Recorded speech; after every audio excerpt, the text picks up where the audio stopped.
Blog Talk Radio. 10 years ago, a crack commando unit was sent to prison by a military court for a crime they didn't commit. These men promptly escaped from maximum security stockade to the Los Angeles underground. Today, still wanted by the government, they survive as soldiers of fortune. If you have a problem, if no one else can help, and if you can find them, maybe you can hire LCS Hockey.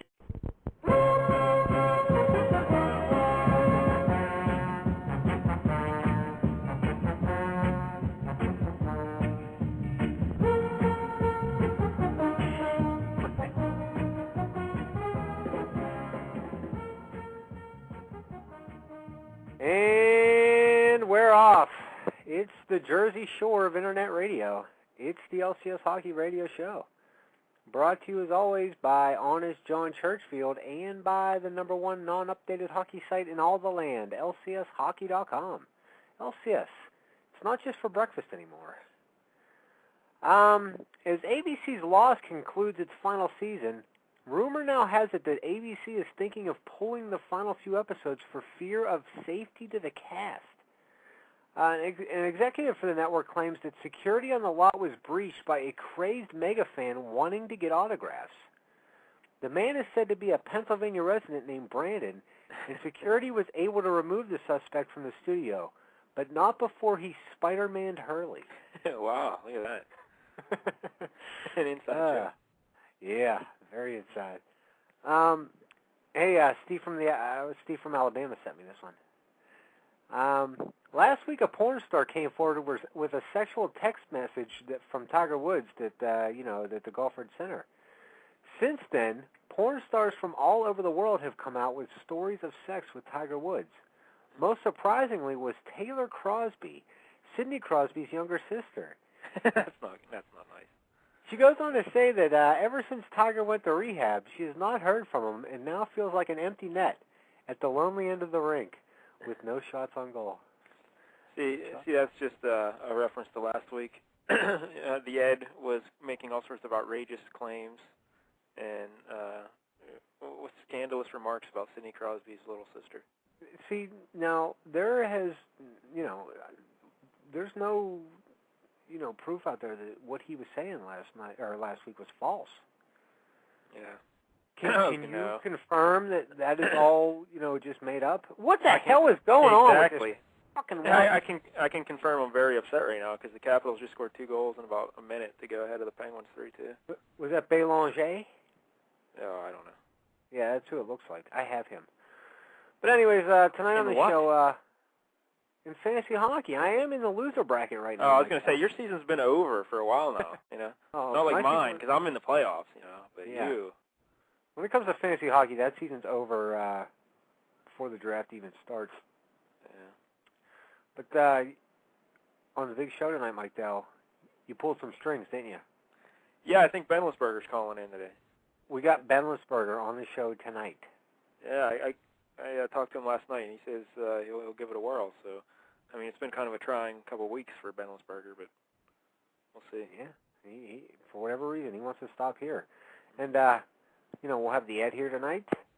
And in the second hour, Cousin Brandon's gonna be here again. He just wants to get whooped up on movie trivia one more time. He can't get enough.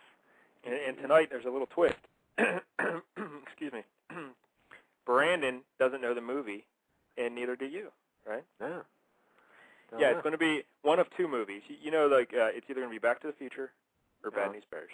Right. Those are the 2 choices. And neither one of you know which movie it's going to be. Now, being that you had to watch said movie in order to, concoct your crazy, obscure trivia questions that you come up with. Yeah, and I had to, register. It wasn't on demand on Comcast anywhere. I couldn't find it online anywhere. So I had to, sign up for Blockbuster.com. Ooh. And apparently I still had an account. Who knew? Wow. It was from when I used to get them to email or mail me the DVDs back in the day. That was at least 5 years ago, and my account was still valid. That's crazy. But I downloaded the movie, and really it only took me about 2 hours trying to set up and download the Blockbuster video player, which is just annoying. But I finally did it, and I watched the movie, and Yeah. So based on all that information that you just gave me, I guarantee you we got bad news bears tonight. Because there's no way what makes you say that? You wouldn't go through all that effort to watch Back to the Future. You just wouldn't. Why, you don't think I like Michael J. Fox? No, I don't. Christopher Lloyd is in it, and he is on one of my all-time favorite TV shows, Taxi. Yeah, but that wasn't Taxi, though.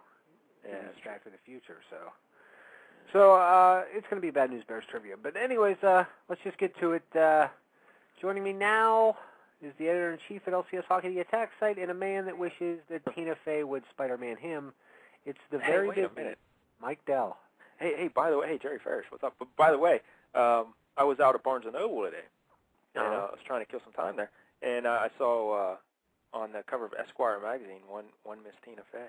Yeah. And did you vomit? No, she's looking very foxy. Yeah. Because she's also on the cover of Entertainment Weekly this week. Ooh. Her and Steve Carell. Look at that. They got that movie. Apparently they filmed that thing like 9 years ago. Oh, I find that hard to believe. Well, maybe it was just like a year and a half ago, but still. Either way. Yeah, something like that. But yeah, the big hockey news tonight, Larry, is Penguins and Caps. Yeah. In Washington, we're recording this Wednesday night, and of course, Evgeny Malkin's not playing. His foot still hurts, which is odd to me because he looked so good against Carolina. Did you he looked like his old self against Carolina for the first time like all year basically, and now he's out again with a bad foot. Right. Yeah. Apparently he re-injured it in that game. Yeah. So, but I thought the original injury was a bruised foot. Yeah. Well, maybe he took another shot, or maybe I guess the boot. I don't know. But yeah, so the Penguins are in here against Caps, and they had a 2-1 lead thanks to a beautiful play by the kid Crosby to set up Billy Guerin. It was just a ridiculously nice pass. And that play right there, if you get to see a clip of it, that's the difference between Crosby and Ovechkin right there. That's all you need to see right there. You know what I mean? The thing that really jerks me right now, Mike Dells, right before we went on the air, I'm sitting there, I'm like, hey, the Pens look good tonight. They're all over the Caps. And then in the span of a really terrible monologue, they're down a goal. Yeah, and Fleury was playing great all game. But then the tide turned because why? Because Kid Crosby made a giveaway. He tried to force a pass through the slot, and Alexander Semin picked it off and went back up ice. And then the Penguins, I don't know, I couldn't see who the defensemen were on the play, but they just totally butchered it, and they gave Semin way too much room, and he just cut into the slot and piped a shot over Crosby's shoulder, or Fleury's shoulder. Because that Alexander Semin, say what you want about him. Say he's soft, say he's a pansy, say he doesn't play defense, say he doesn't check, say he doesn't back check, but he can shoot a puck. Yeah. Oh, and he can play the bongos. Yes, he can. Little Diddy Kong action. Little Diddy Kong. But, yeah, so, and then, I don't know, I think your buddy Eric Belanger had the third one there. It may have been tipped or something, I don't know. I don't know what happened. But, yeah, so the Caps are up 3-2 with, I don't know, 10 minutes left, Larry, something like that. Yeah, 10:34 to go, 3-2, but plenty of time. The Pens have been all over them tonight. All over.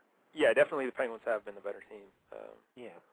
And I have 2 goals here tonight. I got a Bill Guerin goal and a Belanger goal. So take that, Zippy. 7th place is mine. Now, is that for that team that is in the loser bracket? Is that what that's Yes.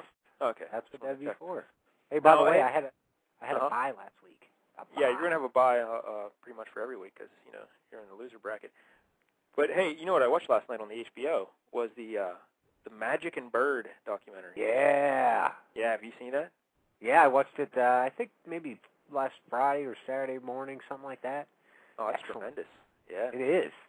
Yeah, and because growing up, I was a big Larry Bird fan when I was a little kid, like 19. I started watching basketball like in 85 or so, in 86, so I was right in the middle of the big Lakers-Celtics thing. I was like a 9-year-old lad, 10-year-old lad, and it was just great. And my buddy down the street, Greg Schneider, my best pal growing up, he was a Magic Johnson fan, and I was a Larry Bird fan. So we had that rivalry going, kind of like me and you with the Yankees and Red Sox, you know? Yeah. You know what I mean? So so it was great growing up, and I love Larry Bird because he was just like a killer, you know? He was just out there. He just ripped your heart out if you're the opposing team. He just kept knocking down the shots, and he didn't miss anything, and you knew when it was a clutch shot, he was going to nail it, you know? That's what I loved about him. And so watching that documentary last night, it was great. But the thing that dawned on me was it were really, no, I'm not the first one to say this, but the comparisons between Bird and Magic Johnson and Ovechkin and Crosby. Yeah, absolutely. Because you got your Ovechkin would be the Magic Johnson, you know. Yeah, he would be Magic. Yep. And Crosby would be Bird, the shy, quiet, team first guy. And then you got Magic, who's he always says there's two personalities, Magic and Irvin. And I think Ovechkin could have two personalities at least, you know.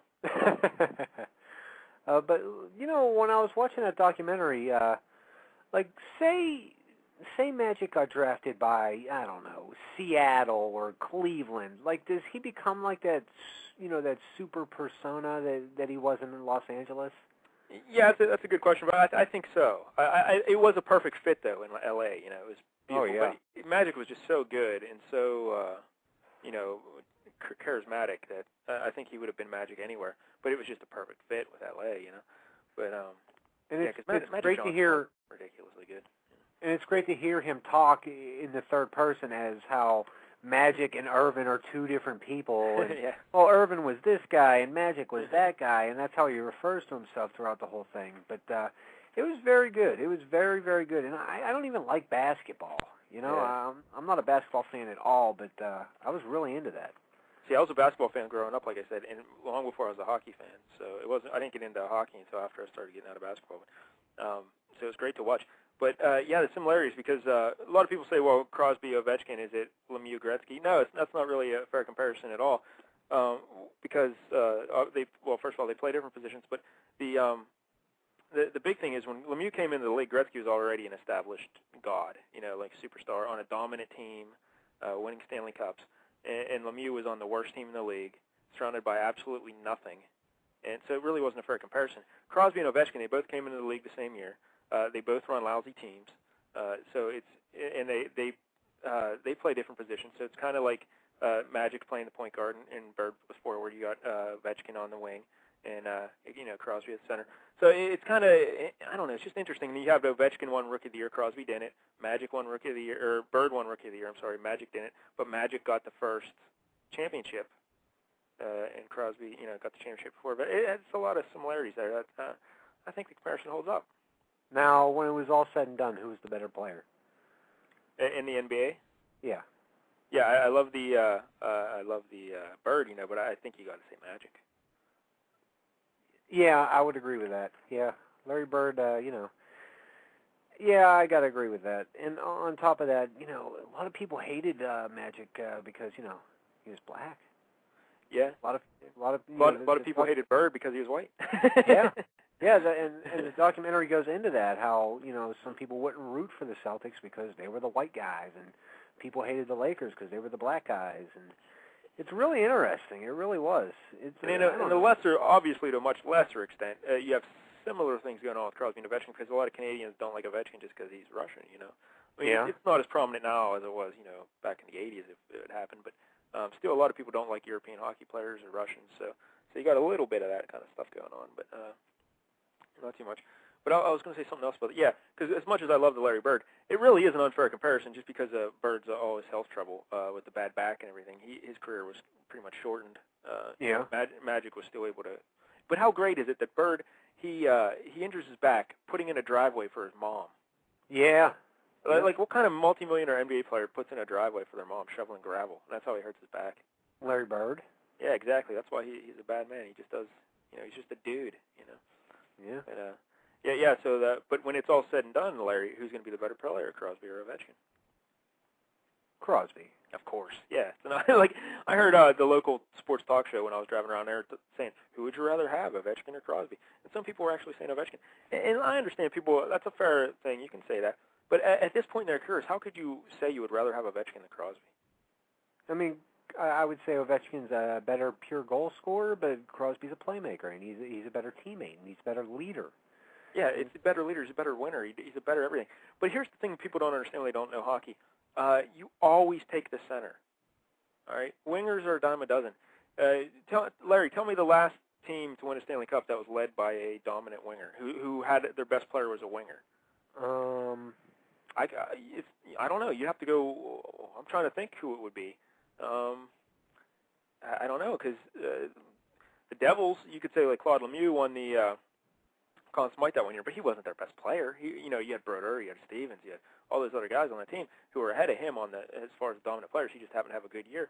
Because you go back to St. Louis, you could say Tampa Bay. Was he their best player, even though he won the Hart Trophy that year and all that? You had LeCavalier and Brad Richards. So they were kind of like three really good guys. Detroit, all the cups they won, it was Yzerman, Fedorov, Colorado, Sakic, Forsberg, Gretzky, Lemieux. You always build around centers. You build on strength down the middle. I really can't think offhand who would the last team with a dominant winger to win the Stanley Cup. I don't know. Yeah, I can't answer that. You might have to go back to the Gordie Howe days. I can't think about it. Because even those Montreal Canadian teams, you could say Guy Lafleur, but they had so many other great players that it really wasn't like he was carrying the show. Because just wingers, it's easier to take a winger out of a game. They don't have as much impact at both ends of the ice. So we'll just see how many cups Ovechkin wins. He's got it set. The thing about the Capitals, they play such a sloppy game. Their defense is so bad. They really don't protect the puck. They haven't improved in that realm at all, really, over the last year that I can tell by whenever I watch them play. But what they have is just overwhelming offensive skill and power. So you just make one mistake and it's in your net, like tonight. The Penguins have dominated this game, but they made the one mistake. Crosby made it, and then the defense compounded it, and then bang, it's in the net. You know, yeah. And like that's something a lot of teams in the league just can't do. Like even the Penguins, people try and say the Penguins are a great offensive team. They have two good players, Crosby and Malkin. Everyone else are just grinders. But the Caps have like four guys averaging a point per game, and another supporting cast that can all put up points. So they really are just a machine. And so you have to play a perfect game against them. That said, I really don't know if I see them winning a Stanley Cup this year just because of the defense and the goaltending. You can't win cups playing sloppy, you know? Yeah, eventually it's going to bite you in the ass. Yeah, I agree. The goaltending is going to kick him in the Charlie Browns at some point. And matchups make fights, so it's whoever. We'll see who they get, along the way. But the Penguins, and if the Pens and Caps would play in a series, I think we'd probably get 7 again, and it's anyone's series just because anything can happen. But if the Caps get a team like Buffalo or even the Flyers, I think. But of course, even though the Flyers don't have goaltending now, but I think the Flyers would pose them trouble just because of the physicality and stuff like that. But I don't think the Caps would win any part of the Devils, personally. Yeah, well, best goalie in the world. That's right. But oddly enough, the Penguins, even though they're 0-6 against the Devils this year, I don't think that's a bad matchup for them. In the playoffs, ironically enough, I think that would be a fine matchup for them. I'm not scared of the Devils. Yeah, a lot of crazy stuff happened in that season series, the Pens and Devils. Like Malkin was out, Gonchar was out for games. So it's that 6-0 thing is a little misleading. And Fleury's had his struggles against New Jersey, but I really don't want to worry about them necessarily. I mean, it'll be a tough series, but I don't know. I ain't sweating. I think every game in that series would be like 3-2, 2-1. So, and the Penguins are kind of built for that when you think about it. So I really don't have trouble with it. Fair enough. Yeah. So I guess maybe in 5 years or so, Crosby's going to end up with a debilitating back injury, and let's hope not. Ovechkin will get AIDS. Is that what you're telling me? Let's hope not. Let's hope not. All right. Fair enough. But so go watch that Bird Magic documentary if you haven't yet. It's good. You know what else is good on HBO? Have you watched Flight of the Conchords yet, Mike Dell? I keep telling you about it. I've seen it in the past. I told you this many times. I liked it the first time I saw it when it was called Tenacious D. They're better than Tenacious D, though. But it's the same thing. It's so dry. It's so dry. It's funny. Yeah, I know. Well, it's Tenacious D from New Zealand. Oh, okay. Yeah, I like it better.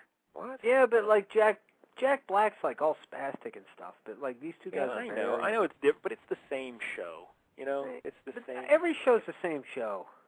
Yeah, but it's good. But I don't like their little songs. I think are okay, but I don't think they're as hilarious as a lot of people do. So it's not really my kind of thing. But it's funny. I like their manager. Oh, Murray. Yeah, Murray's great. I mean, it's a funny show, but it's not something I want to go out of my way to watch. I still haven't seen Eastbound and Down. Have you watched that? I haven't seen that either, no. I've heard good things.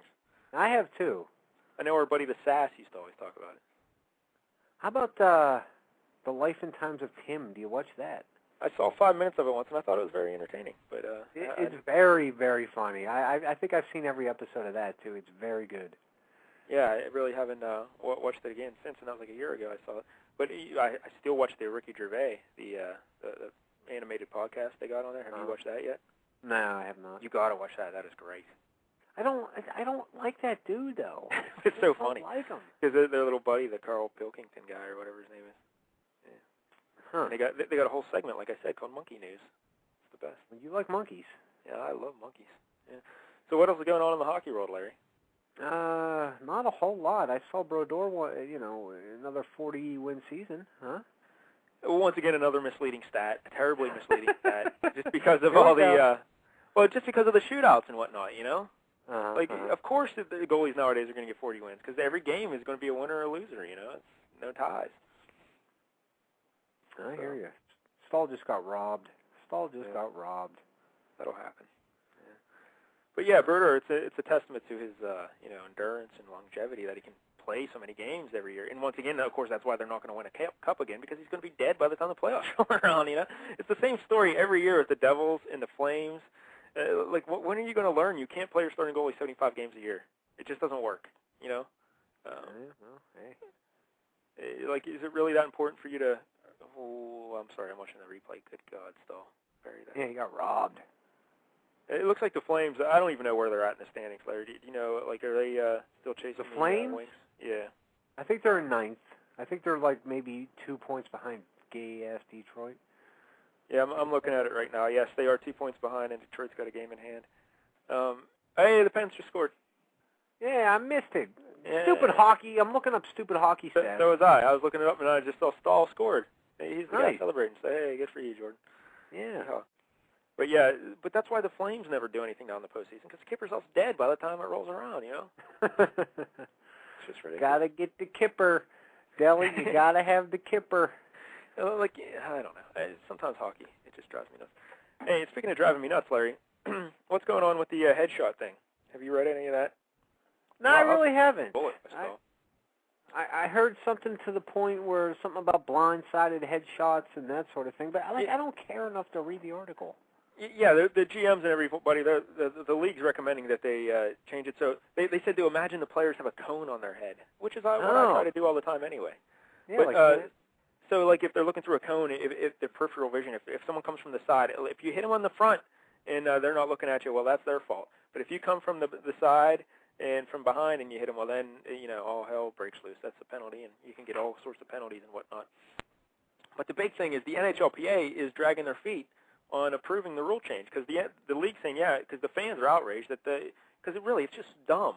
You're worried about player safety and hits to the head, and then you don't institute the rule right away, you know? Yeah. It makes no sense. So the league's catching all sorts of grief for it. So they're saying, well, let's go, but we need the NHLPA to sign off on it. And the NHLPA, they're they make this show look organized. You know what I mean? They have no idea what they're doing. And really, how pitiful of an organization do you have to be to make the NHL look smart? Yet the NHLPA is somehow doing that. So well done. Yeah, well. Yeah, exactly. No doubt. Yeah. They don't even know what the hell's going on in the NHLPA. So God bless them. Let's hope they work it out. But there's no excuse for not starting the rule right now. You know. Yeah, I agree. They got that Avery rule in immediately. Yeah. But, they like to say, well, that was just a reinterpretation of the rule. Nonsense. That was a new rule. And they changed the rule. So, I don't know. The NHL. The more I think about it, the more my head hurts. No, let me ask you this. I did hear something good, Larry, that Colin Campbell might be getting the boot after the season. The old guy who hands out the suspensions and stuff. Yeah. They might finally show him the door, which would be great. Because then maybe guys will actually get more than 2-game suspensions once in a while. Or no-game suspensions. Yeah, exactly. Now, let me ask you this. We're about, I don't know, maybe 9 games left, 8 games left in the regular season. Are you burned out? Oh, yeah. The regular season is just meaningless. And especially after last year. Well, you shouldn't say it's meaningless because it's very competitive because of these stupid 3-point games with the shootout points and everything. The standings are just all jumbled up. So I shouldn't say it's meaningless. You really have to compete every game if you're a middle-of-the-road club and you want to make the playoffs. But after last year, after watching the Penguins, that was the most perfect season ever. So then to go sit through another 82-game season, it's just, who cares, you know? I hear you. I am so burned out. And I've said for years that the NHL schedule is just too long. I would like to see them drop all the way down to 68, 70 games. That would be perfect, you know? But it's never going to happen just because of the money involved. But, 82 games is just way too many games. Yeah. And people bitch about the baseball season, but the baseball season doesn't seem as long.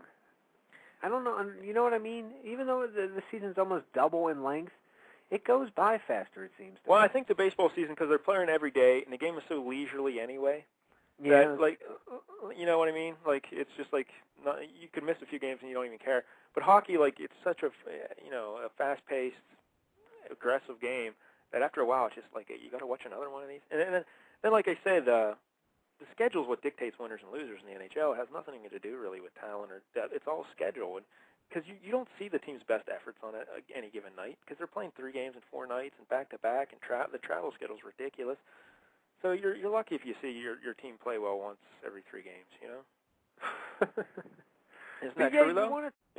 Yeah, it's true, but yet you still want to talk about hockey and Well, we're a hockey show, technically, and according to the rules of our probation and parole, we have to talk about hockey.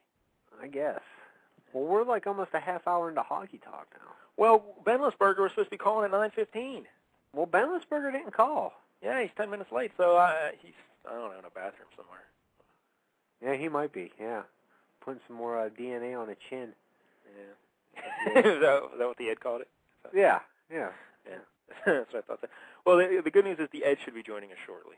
Yeah, speaking of which, the Ed coined the phrase Spider-Man the other night. And yeah, we're not going to explain it. We're not going to explain it, and we're not going to ask the Ed about it, but go back and listen to the Major Minority Report from 2 days ago on Blog Talk Radio, and the Ed was on there, and he explained what Spider-Manning is, and I was shocked. Like, it came out of absolutely nowhere, and I was like, oh, I got to hear what a Spider-Man is. And then when I heard it, I was like, what the hell is coming out of that dude's mouth? I don't understand where he comes up with this stuff. Yeah, it was out of control. Yeah, a little bit. Well, I'm looking at the NHL standings here, trying to look for another hockey topic we could possibly discuss. And what about those dang Phoenix Coyotes, Larry? First place. well, they're actually dropped back. They're in 4th. Oh, they did? Yeah, I guess San Jose went up. Well, because San Jose went a point ahead of them, so just 1 point ahead. So because they're both in the same division, I see. The third place team is always the other division winner. So technically they're in 4th. But that's just ridiculous. They set a franchise record for wins, I believe, already. Because I think it was 9? 43. No. I think the previous record was 43, like back in the Jeremy Rowan and Keith Tkachuk heyday. I think they had a pretty good run there. But so how many? I'm trying to find. They got 46 wins. That's crazy. Good Lord. I gotta look at the schedule or the standings more often. 46 wins. That's the third or tied for second most in the NHL with Chicago. Washington's got 48. Pittsburgh. We're talking about the Phoenix Coyotes. I know. Have you looked at their roster? No. No one has. So don't feel bad. Do they still have Shane Doan? Yeah, they have Shane Doan and a bunch of guys who you would never recognize in a million years. Do they have Brizgalov still? Yeah, and he's having a really good year. And, of course, I cut him in our Dynasty Fantasy Hockey League before the season because I'm like, Phoenix, who canceled? Why do I want a Phoenix goalie on my team? And now he's Mr. Vezina. So now are you ruining the day? No, not really. Because then I made all sorts of wacky trades, and I got Nabokov, Kiprusoff, Pekka Rinne, and I picked up Jonathan Bernier just for next season. The Kings. I don't know who that is. He's a top prospect for the Kings. He's going to be dynamite. And is he a goalie? Oh, yeah, and I'm just sitting him on my bench. Huh. All right. That's how good I am in that other league. I can just carry a minor league goalie all year. I don't care. I am so glad I'm not in that league. Yeah, it's a dynasty keeper league. You keep your entire roster. It's the best. See, that sounds horrible to me. No, it's great because you feel like that's your team. Yeah, I know. I'm not looking forward to baseball. When I think about it, I got my team is defined by my centers. I got Mike Richards, Paul Stastny, Jonathan Taves. So that's my backbone to my team. There's 3 young centers. You got Mike Richards. Oh, I love that guy until I hate that guy. Yeah, I got real sour on him this year. In fact, I was considering trading him just because he's the captain of the Flyers and he's not talking to the media. He's telling the press not to talk to him about the nightlife and stuff because the Flyers are always getting ripped for partying too much. Hey, Mike Richards, you're the captain. That's your responsibility. That's your job. Yeah, that's part of the duty. Exactly. So that really pissed me off. So no, because I always said he was like this generation's like a tougher Ron Francis. But now after that, it's like, well, I don't know if I want anything to do with him. He's dirty though. He's cheap. He's tough. But the other big news out of Philly, I guess, Jeff Carter broke his foot. So he's I saw that. One of the guys that always goes out partying. And the Flyers, hey, Philly fans, if you're listening, I can tell you exactly how you need to fix your team. You cut Scott Hartnell. You just get him the hell out of your locker room. He's no good. He's too dumb to be playing professional hockey at any level. you get him off your team, and you'll immediately succeed. And just do it. Don't trade him just get rid of him. The guy's just a moron. You don't need him on your team. During intermission, he brings out like the toilet seats and the giant toothbrushes, and he does his little stand-up routine. No, that's Carrot Top. That's Carrot Top. Oh, that's Carrot. Hey, by the way, earlier this week, my day job is I write these stupid little articles for various websites, and I had to write an article this week on Carrot Top. Oh my God, I'm sorry. Yeah, I learned a lot about Carrot Top. About his plastic surgery and his muscles. No, I didn't really get into that. But do you know his real name is Scott Thompson? Really? Yeah, I did. Like from the Kids in the Hall. Yeah, exactly. A lot of Scott Thompsons in comedy, I guess. What else? His dad worked for NASA. No. His dad was a NASA scientist, and in fact, what's the beach down there? Remember on I Dream of Jeannie, where they live, Cocoa Beach or whatever? What was that called? Something like that, yeah. Yeah, down in Florida, Cape Canaveral, right around there. Yeah. Well, yeah. his dad was a NASA scientist at Cape Canaveral, and he was the guy who taught the astronauts how to drive the lunar module thing on the moon. No kidding. Yeah. Huh. That's Carrot Top's dad. Wow. Mr. Top. That's right, Mr. Top. Mr. Top. He's the tops. Hey, the Ed's here. Hey, bring on the Ed. Ed. Yeah. What's up, man? I knew that Carrot Top name was Scott Thompson. How'd you know that? I had no idea. I don't know. I just knew the Ed, for a long time. Well, the Ed, he performed out here. Did you see how did it tell you how much money that Carrot Top make every year? No, tell the people though, the Ed, because it's shocking. Hold on a minute. Oh, all right.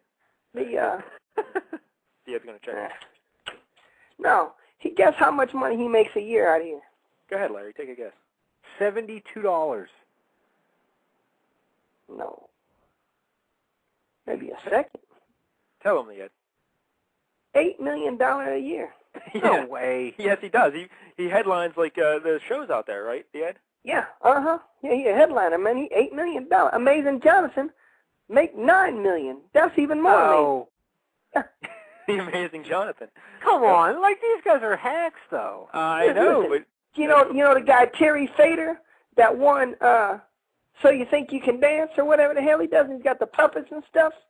Oh yeah, America Got Talent.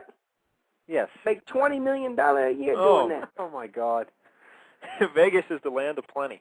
I gotta take this bad monologue to Vegas. I gotta do this. Yeah, Larry, you'd be ahead. $80 million.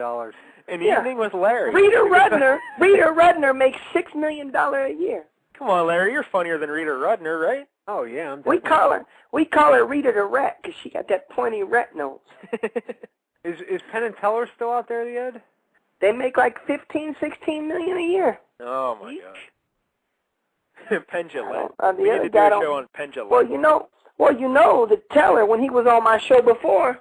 I dropped it off that time. Yeah, I mean they rolling, man. Yeah, Teller was on the Ed show. I forgot about that. Yeah, you knew I knew Teller. The baby pooped and didn't flush. Oh, I just had to flush the toilet. Looked like a couple of rocks down there. Hey, the Ed, I heard the baby has a loose tooth. Is that right? Yeah, I didn't punch him either. Just came out loose. Yeah, his whole baby fighting career, no loose teeth, and then the baby fighting gets shut down for a while, and he has a loose tooth. Yeah, that's true. Oprah Winfrey's a fag. Oh no! Wait a minute, the Ed. Where'd that come from exactly? I'm looking at it on TV. All right.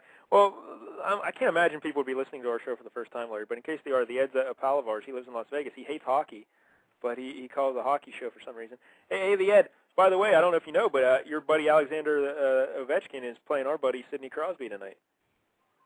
Yeah. Hey, I got to call you right back. All right. He's very busy. He just found out Oprah might be homosexual. All right, so it's 3-3, Washington and Pittsburgh. The Ed loves the Ovechkin. He even has an official Ovechkin jersey, right, Larry? Yeah, it's green and yellow, and it has the number 7 on it. And Ovechkin is spelled with a T. Yes. So, game worn, I'm sure. Yeah, so until the Ed gets back. Yeah, but how about that, Larry? All that money out there in Vegas for these hack comedians. That's bullshit. That is because when people go to Vegas, they don't care what they see. They just go, we want to see a show. You know? Yeah. So they'll buy tickets to anything. Like when I went to Vegas, I saw George Carlin. Why? Because Really? I'll pay money to see George Carlin. Yeah. Wow, I didn't know you. Yeah, so how much money did that set you back to see the George Carlin? I don't even remember. I'd say probably like $40. That's worth it, though, you know. I've seen him twice. I saw Carlin 2 times. Once here and once there. Wow, that's something you can hang your hat on right there. I love that guy. Oh, George Carlin was great. Yeah. You want to know a guy who knew how the world worked? George Carlin. Yeah. The truth. Yeah. Just listen to George Carlin, and he was also, and he kind of had the spiritual, mystical thing going on there too, I believe, at the end of the life. But George Carlin played my hometown of Greensburg, Pennsylvania once. Wow. Did you go? Yeah, that's right. You went? No, I did not go. I'm sorry. I didn't hear you. No, but he played in he played Greensburg. My old man, 5-0, you know, he worked the police, and he was a police officer. He was security for George Carlin. So when you do that, do you get to like stand inside and watch the show a little bit? No, I don't. Well, I don't know if he was like personal security for George Carlin, but he was working that night, I should say. Right. So he like opened the door. He saw George Carlin, and he said, "Hey, hey George Carlin." And George Carlin said, "Hey, how's it going?" And that was about it. Yeah. Hey, the Ed's back. All right, bring on the Ed. Yeah. Hey, listen. Uh-huh. Did you know that George Carlin, he is not related to Chuck Knox? Yeah, I think I heard that somewhere, yeah. No, ain't related. Who's Chuck Knox? Former football coach of the Rams and the Seahawks. Well, why would he be related to him? Yeah, I don't He's not. Yeah. Did he coach the Rams, Did I imagine that? Or? Yeah, uh-huh. Yeah, Seahawks? Ground Chuck. They used to call the Seahawks, he was real big. They used to call him Ground Chuck because he always liked to run the ball, right, Ed? Yeah, he didn't know nothing. He didn't have no Fort Knox. Yeah, but back in the Chuck Knox days, who were the best players on Seattle, Ed? Say them, the 2 guys. Who? Kurt Warner? Oh, well, yeah, he was good. But no, I'm thinking quarterback wide receiver combination. Oh, Jim Zorn and Steve Largent. That's right. Yeah. Yeah, man, get your Mercedes out my way, mother sucker. Jesus. Wait. You're out driving the end? Yeah. That's why I had to get my shoe on because I had on me. You know, I'm silly, man. Listen, I know some people don't believe it, but I messed up. I got on my sandals and I only got 1 sock on. So one of mine, I'm about to go to the store, and I only got 1 sock with 1 sandal and then no sock with another sandal. Yeah, I think people believe that. I think they do believe that. Sounds about right. I probably don't believe it. Now, are you feeling better? You sound less sick today. I haven't heard you cough yet. Yeah. Why is this cocksucker not... please. Ed, it's a family show. You can't talk. Come on, man. You can turn on goddamn fucking right. Please. Now, which one of those words is acceptable? None. No, we can't have that. Yeah, right. You can turn it on right. I'm stuck, and all these idiot cars are going past me, and I should have been way up there at that other goddamn light already, but now I'm back here, and I'm in last place. That's better. Thanks, Diego. Well, it's not a race. Yeah, because you got to realize we got a lot of kids back at the orphanage listening to the show, you know, so we got to... Yeah, I know. Yeah. The orphans, they ain't got no moms. Yeah. You know, abortion clinic is a good place to meet a woman. Because after they've already... Well, no, it's not. Because, listen, you can catch them girls off the rebound. It took them 6 weeks to heal up. Then you know that they about to be freaky-deaky again. That is horrible. And I don't know, but Crosby just destroyed Jose Theodore on a breakaway. Oh, my goodness. Why is there a hockey player named Jose? Well, it's Jose, but I like to call him Jose. But they're in a shootout, and Sidney Crosby just annihilated Jose Theodore. Oh, my goodness. Who he play for? The Washington Capitals. But it is one of the worst beatings I've ever seen. Who won in the game? It was like Muhammad Ali versus Tex Cobb. That's how bad that was, Leah. Do you remember that fight? Muhammad Ali didn't. No, that was Larry Holmes against. Oh, yeah, Larry Holmes, Tex Cobb. Oh, Ovechkin just scored, though. Uh-oh. It's 2-1. Ovechkin. He's the greatest player of all time, man. Come on, Ovechkin. He's a bum.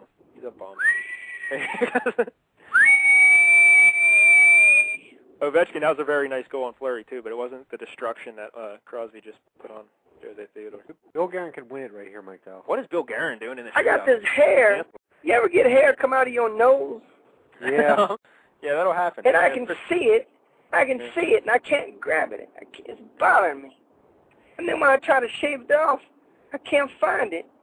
because it's like so thin and minuscule, and you can't. Wow, look at the Ed busting out the vocabulary. Yeah, you can't pull it out no more.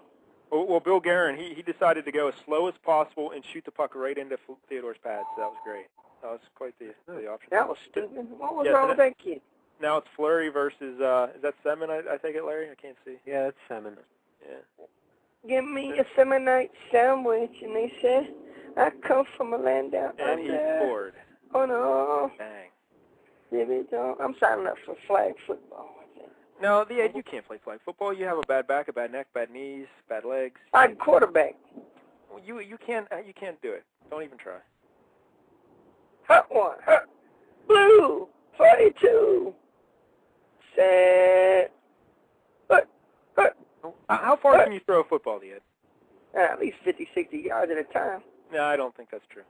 Yeah. I used to be able to throw 2 football fields worth of a ball at one time. No, that's impossible. Yeah. No. Man, I got guns. You're Well, saying but I you thought- can throw, Yeah, you can throw a football 600 feet? Yeah, I don't think he can yet. I throw about 300 yards. But when you played in college, you said you were a running back. Yeah. Well, then why Yeah, weren't you a white quarterback? kids- If your arm was They so wouldn't let great. black kids couldn't quarterback back And then, they- but now we know that that's not true. And the Capitals just beat the Penguins in a shootout. Mike Knuble scored. They beat Fleury 3 straight times. Fleury never loses shootouts. Never. And he just got beat 3 straight times. I bet your Ovechkin is the player of the game. No, I didn't even notice him this game. Did you, Larry? He just scored and won the game. No, Mike Knuble scored to win the game. Mike yeah, Knuble? it was. That's yeah, Knuble stuff? If someone would have told me Ovechkin didn't play tonight, I'd say, yeah, that sounds about right. I didn't even notice. Yeah. Why are you jealous of him, man? Because he's got a lot of money. Yeah. No, listen, Ovechkin's very What do you good. think about this health care situation? Yeah, I don't know, Lead. Why don't you tell me about it? What do you think about it? I think it's stupid. Why is it stupid? You can't give everybody health care, man. Yeah. All it's going to do, see, you got to get health care. I hate that they penalize people who coming up and trying to be somebody.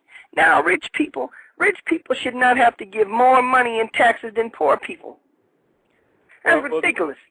Just because a rich person made it, you're gonna make it after all. And then they say, oh, well, just because you know how to make something money-wise, you got to pay extra. Tax should be a flat tax for everybody. Everybody put in $100 a year with all them kids. Yeah. But you know why they don't have a flat tax for everybody? Because then the rich couldn't take advantage of the situation like they do now. Hey, Ed, but do you know why? I got to call you back. I'll call you right back. All right. He probably just realized he wasn't wearing pants. Yeah, he wasn't wearing a sandal, so maybe. I mean, he had a sandal. He just only had one sock on. Yeah, but how about that, Larry? There's filthy Capitals. They win it in a shootout. I hear ya. What the frig? I don't understand. The Pens look bad.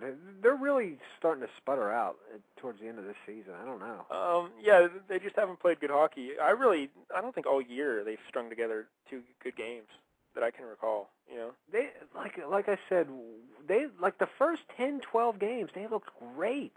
Yeah, that's true. Early in the season they did look good. But I don't even. But they really weren't playing their style. I don't like their system. You know, like they were winning games, but they weren't playing that same. Now tonight in the first period, it looked like they were kind of getting back to the roadways. But they're just not getting the puck deep and working and throwing pucks on net. Like when Dan Bousma took over last year, they were just a machine. You know, everyone just played in that system, and they were just full speed ahead, forecheck, work hard, get the puck deep, work. And now you never see that anymore. You know? Yeah. I don't know. Yeah. What are you gonna do? It's just because they're fat and sassy now that they won the Stanley Cup. You know. Stanley Cup hangover. Well, it's that they figure, like you said, Larry, you're burned out on it. Well, how do you think they feel? You know, they know all these games are meaningless. You know. Well, if I'm getting paid $8.7 million, I'm not burned out. Well, yeah, but you know, the guy who's getting paid 8.7 is still playing hard, and that's Crosby. But you know, what can you do? Now, do you think, looking at Malkin this year, do you think he's worth $8.7 million? No. Well, apparently Malkin's been hurt all year, and they've been downplaying it. I guess his shoulder has been bad all season. So something's wrong because he hasn't looked like himself at all, you know. And But at some point, you got to say, is it just to that, like, when he came to the NHL, he had the reputation as being a really good defensive player. Because if you remember the last Olympics, he was even killing penalties when he was like 18, 19 years old for Team Russia. And, you know, that's... And since he's been in the league, I really haven't seen that defensive dominance part at all. Not at he all. really floats a lot, and he doesn't commit in his own end. And it's very disturbing. I just don't see it, you know? I don't either. Yeah. I don't either. Because all offense starts from defense. You work hard in your own zone, the offense it'll just happen. It just happens naturally. You don't have to worry about it. Work hard in your own zone, and you'll be fine. And they're just not. Malcolm just hasn't been doing it. That didn't seem to come true when Michel Therrien was coaching, because he was always a defense first guy. And well, yeah, but I mean specifically in Malkin, like for a center, like his position, he needs to come back and clean up his own zone, pay attention to defense, and the offense will come, because he doesn't have to worry about. Like Malkin doesn't need to worry about creating offense; it will just happen naturally. But if he just works at the other parts of his game, he'd be fine. But it seems like when he's not scoring, he's kind of like Yager, where he starts to pout or something, you know? Yeah, if he's you not get that scoring, same vibe from him. Because Yager would go in these tailspins where if he's not scoring, he would just not do anything. And you kind of get that same vibe from Malkin. At least when Crosby's not scoring, he's still working hard, he's still checking, he's still skating, he's still winning face-offs, he's still doing all that. Malkin, not so much. You know? Do you think Malkin's dying alive? I hope not. The thing is, just try and keep an open mind about Malkin, because I think he was injured a lot this year. So, you know, just rest him up, get him in the playoffs. We're talking about the guy who won the Conn Smythe last year. So, although when you think back to the last year's playoffs, he did disappear there for a while, and then he came on. He just blew away the Carolina Hurricanes. He was a one-man army against them, and that's why he got the Conn Smythe basically for what he did in that one series. But so just keep in mind he's got the ring. You know, he's got the Conn Smythe. He'll be fine. But because I was talking to our buddy the Dave Damashek a couple weeks ago or so, and I said, hey, like in the email, I was like, hey, what about think they trade Malkin or something? He didn't think so. But when you got Crosby making 8.7, you got Malkin making 8.7, you got Fleury making 5, and your team's always going to be what it is right now: Malkin, Crosby, Stahl, and then you just rent wingers and hope for the best. Now they showed that they can have success doing that last year, but do you want to just keep doing that all the time, or do you want to possibly trade Malkin and bring in another stud defenseman, a winger, and another center? You know. Yeah, it's a tough call, but is Jordan Stahl second-line material? No, see, I think personally, it's perfect the way it is, because Stahl's he's the best third-line center in hockey already, and he's only 20, you know, or whatever he is, 21 or whatever. So he's only going to get better, and he's going to get, you know, stronger and bigger and everything. So yeah, that's perfect situation right there. But it's just the fact that you're paying Malkin 8.7. That hurts. That hurts. Like if you could get another good number 2 center making 4 or 5, and then get another winger at 3, I don't know which would be better for the team. But it's interesting to think about. But I really I don't think they'll ever trade Malkin. But I mean, if one guy were to get traded, he'd be the guy. I think, you know. Over Stahl? Yeah, because he's making $4 million, and he's just so good, like defensively, and in a playoff series, man, you want that guy, you know. Yeah. That's the difference between the Pens and Caps as well. The Caps are really built for the regular season, and the Pens are built for the playoffs. You know, they got their 2 guys, and they got a bunch of grinders. The Caps have all these soft, one-dimensional players who are great in the regular season. You know, when the schedule's all screwy and the travel's nuts. But when you get into a best-of-7 situation, when the other team's best defenders can focus in on Ovechkin, and you know everyone gets assignments and stuff, I don't know. I think the Caps are going to find it tough sledding, but we'll see. Yeah. You know. Well, yeah, we'll see. And if nothing else, that's a whole lot of hockey talk. Wow. Yeah. Well, really just Pens Caps. We really haven't talked much else hockey. We talked about Brodeur, and we did touch on the Flames. And the Coyotes a little bit. We should. Yeah, the Coyotes too. So we're done. All right. Let's talk baseball. It's almost time. Yeah, we got. We'll talk fantasy with Brandon when he shows up too. But yeah, we had our one fantasy baseball draft this past weekend, and then we got one on Saturday. It's a 30-team head-to-head league. Yeah, and I got to tell you, this past Sunday night when we drafted, I was hammered.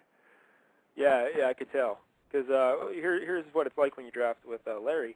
We get in the old Yahoo chat room while the draft's going on. Larry's like, "Hey, everybody, how's it going?" And he's all happy, making jokes. And then by like round 10, he's like, "F this. I hate that guy. And then like around 15, it's like F you, I hate you. And then by the end of the draft, it's F everybody, I hate everybody. Yeah, that's usually what happens. Yeah. By the time the draft started, I was drinking vodka right out of the bottle. Yeah. Yep. Yeah. Hey, the Ed's back. Oh, that's what we get. Stupid. Hey, man, get your goddamn butt out the way, stupid motherfucker. Get on your head. Ed. Hello? Ed. Hello? Yeah, we're back on the air, everybody. We're back. Please think of the children. You can't be screaming like, well, what happened? Stupid car, man. Man, maybe you shouldn't drive and appear on fake radio shows at the same time. Maybe I'm fake driving. Well, what store are you going to, the Ed? I'm sitting in McDonald's parking lot. Oh, okay. McDonald's parking lot, yeah. You're sitting in the parking lot, and yet you're still screaming at drivers. No, because the guy, he wouldn't let me get this spot. Oh. He already knew. He already knew. Yeah, he already knew. Now, the Ed, what are you going to get from McDonald's? They got food in there. I know there's no food, but they got hamburgers, fries, and Coke. What specifically are you going to order? Are you going to get McDoubles? Yeah. Yeah. That's what I like. I like double quarter pounders and McDoubles. Hey, the Ed, how do you feel about the Shamrock Shake? Oof. I can't do that dance. Well, no, it's not a dance. It's a green milkshake, but never mind. Do the Shamrock Shake. Do the Shamrock Shake. Hey, the Ed, our buddy Todd Teacher, you've met him. He's been on the show before. Captain Justice, we call him. You know Todd Teacher, right, the Ed? You've talked to him. Well, he's been on the show with you a few times.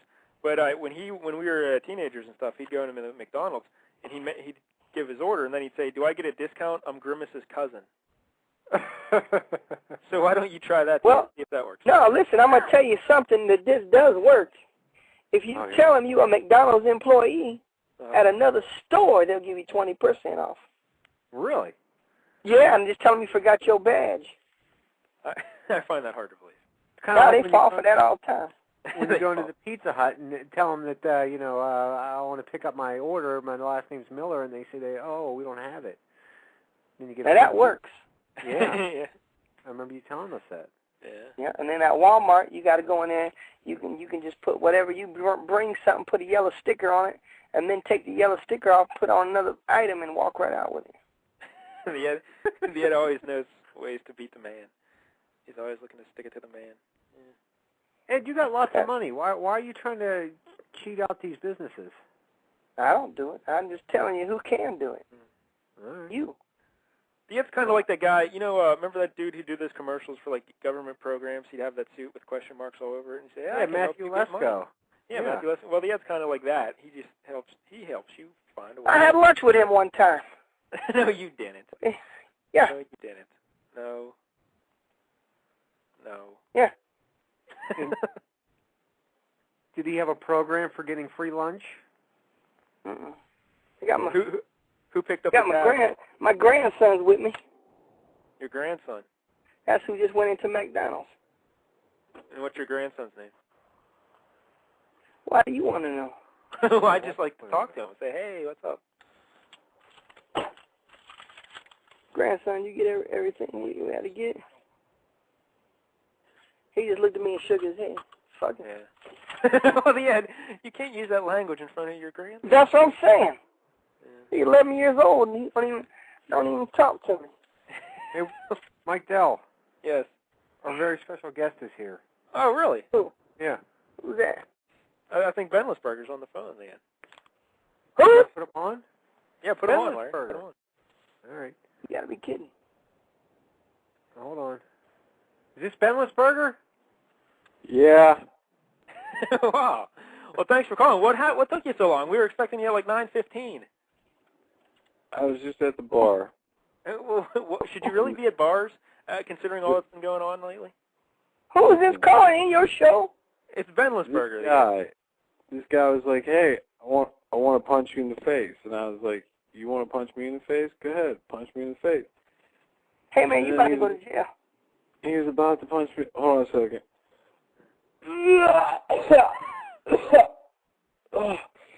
Sorry, I just puked. Man, you You about to go to jail, man. You know that? You in some hot water. Why? Rape two girls.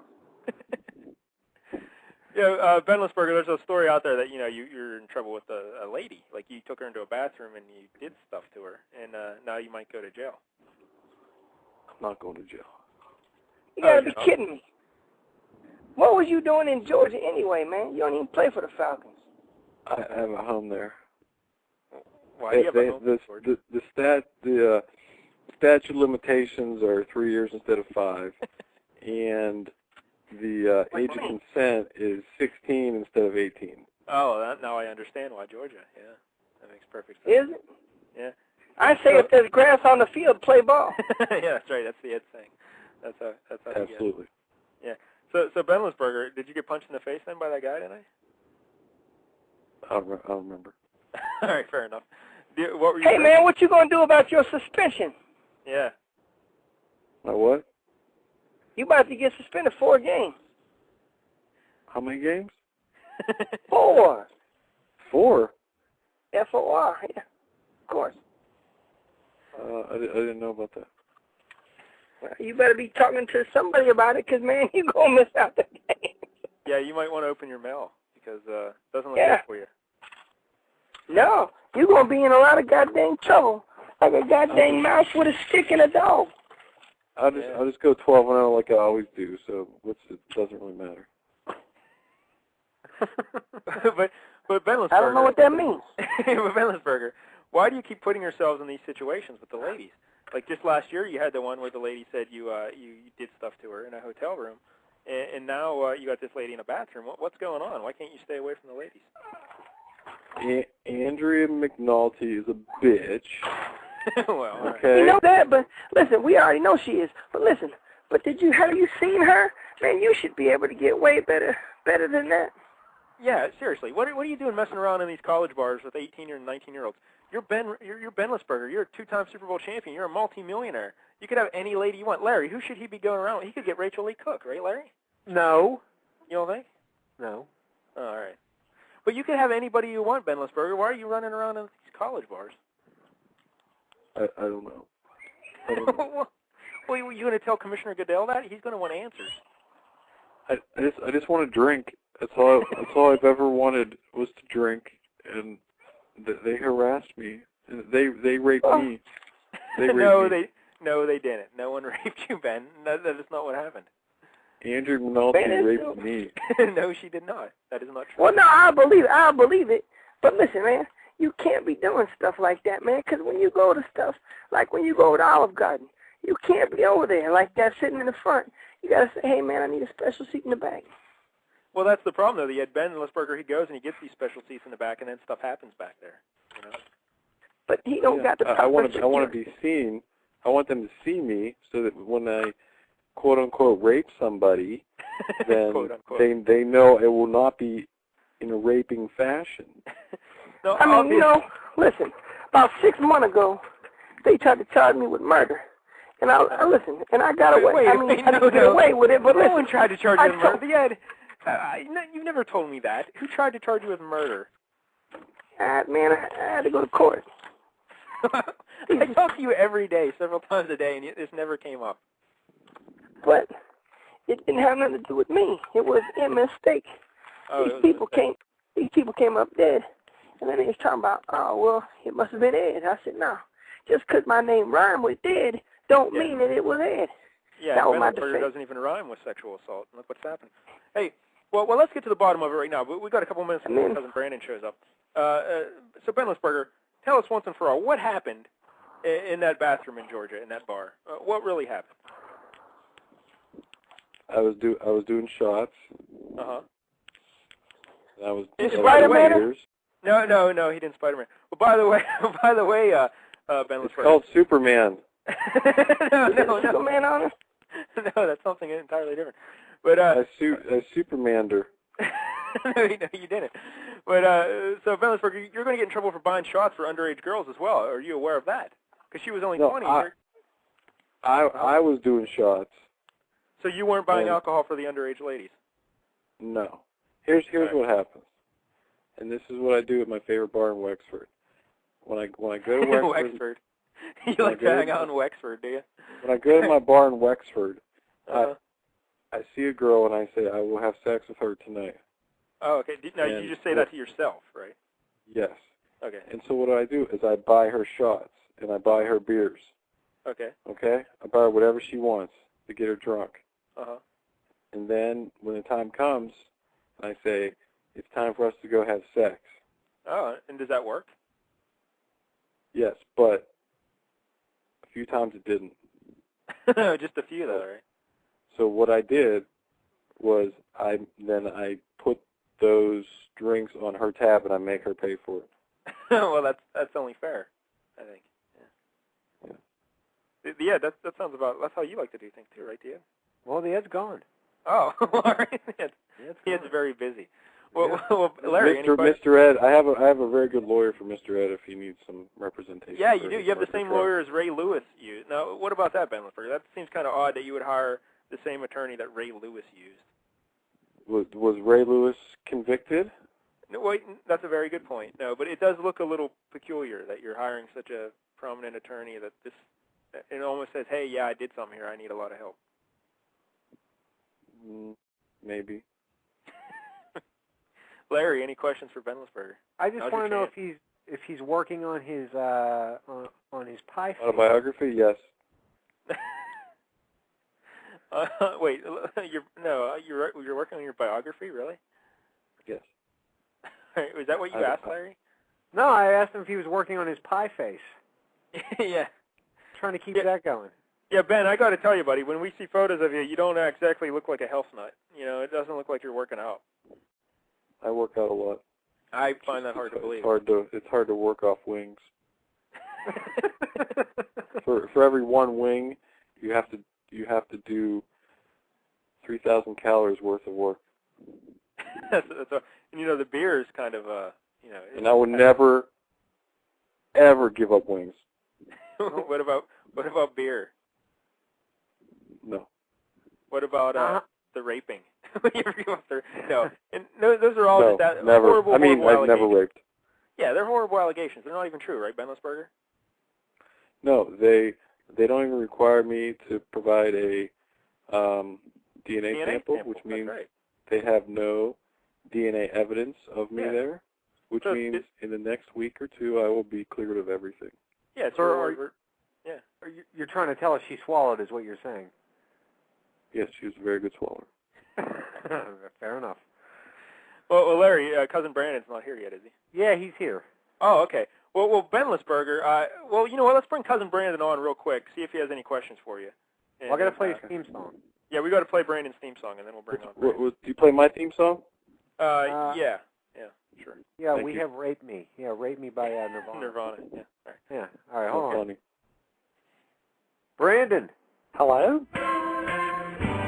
I wondered where Jerry bought his pantyhose. What is wrong with you? How? Yeah, that's horrible. How do you call yourself a man? Holy hell, I need to have these women.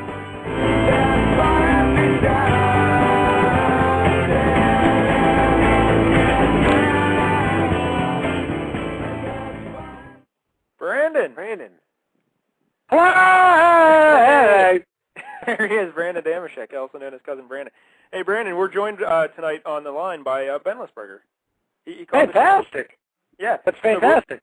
Yeah, he was just giving us the lowdown on what really happened down there in Georgia in the bar and whatnot. He says he's perfectly innocent. Now, do you have any questions for Benlisberger, Brandon? Yeah, did you rape yourself in the process? No, I was raped. Yeah, apparently. Is that right? He was So a thumb up your ass counts as rape. Weird. So let me ask you something, you slime bag. I'm a huge Steelers fan, and I have to ask too. Your face is huge. You have a big head, sir. I don't understand it. And the weird thing is, it just continues to grow. You know what? You're like Hurley on Lost. You just get fatter. You know what I mean? Like the way he just gets fatter. You're on an island. You should be losing weight, sir. Do you come to Steeler games?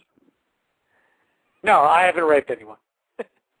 No, don't come to Steeler games. We don't need you. I already got my guaranteed money, so I don't even care if you pay to come to games. That's good advice. Good advice, Ben. I like your style, sir. I like it very much. Ben, I'm just saying, like, mix in a salad once in a while, try some sit-ups, a couple push-ups. Or, worst case scenario, just do some more raping. Maybe it'll work it off that way. Okay, I'll try. I'll try that. But no, but once again, these are just terrible, horrible allegations. There's no proof to it. There's no, it's not true at all, right, Ben? It's just a little story, exaggeration, miscommunication, misunderstanding. You're perfectly innocent, and you'll be under center when the Steelers start the season, right? Yes. Yeah. Now, are you upset at all by the fan reaction? Because I got to tell you, Benlisberger, a lot of people around town are very upset with you. Stupid Pittsburghers. All right. Can I ask Seven a question, by the way? Yeah, go ahead. Ben, since when are you a white man? I don't know. I don't understand the question. Yeah, well, I've heard you interviewed in the past, and I don't know, you sound somber and very, very, very white. And from what I know, I thought you're from the mean streets. I can typically hear it in your voice. Oh, I see.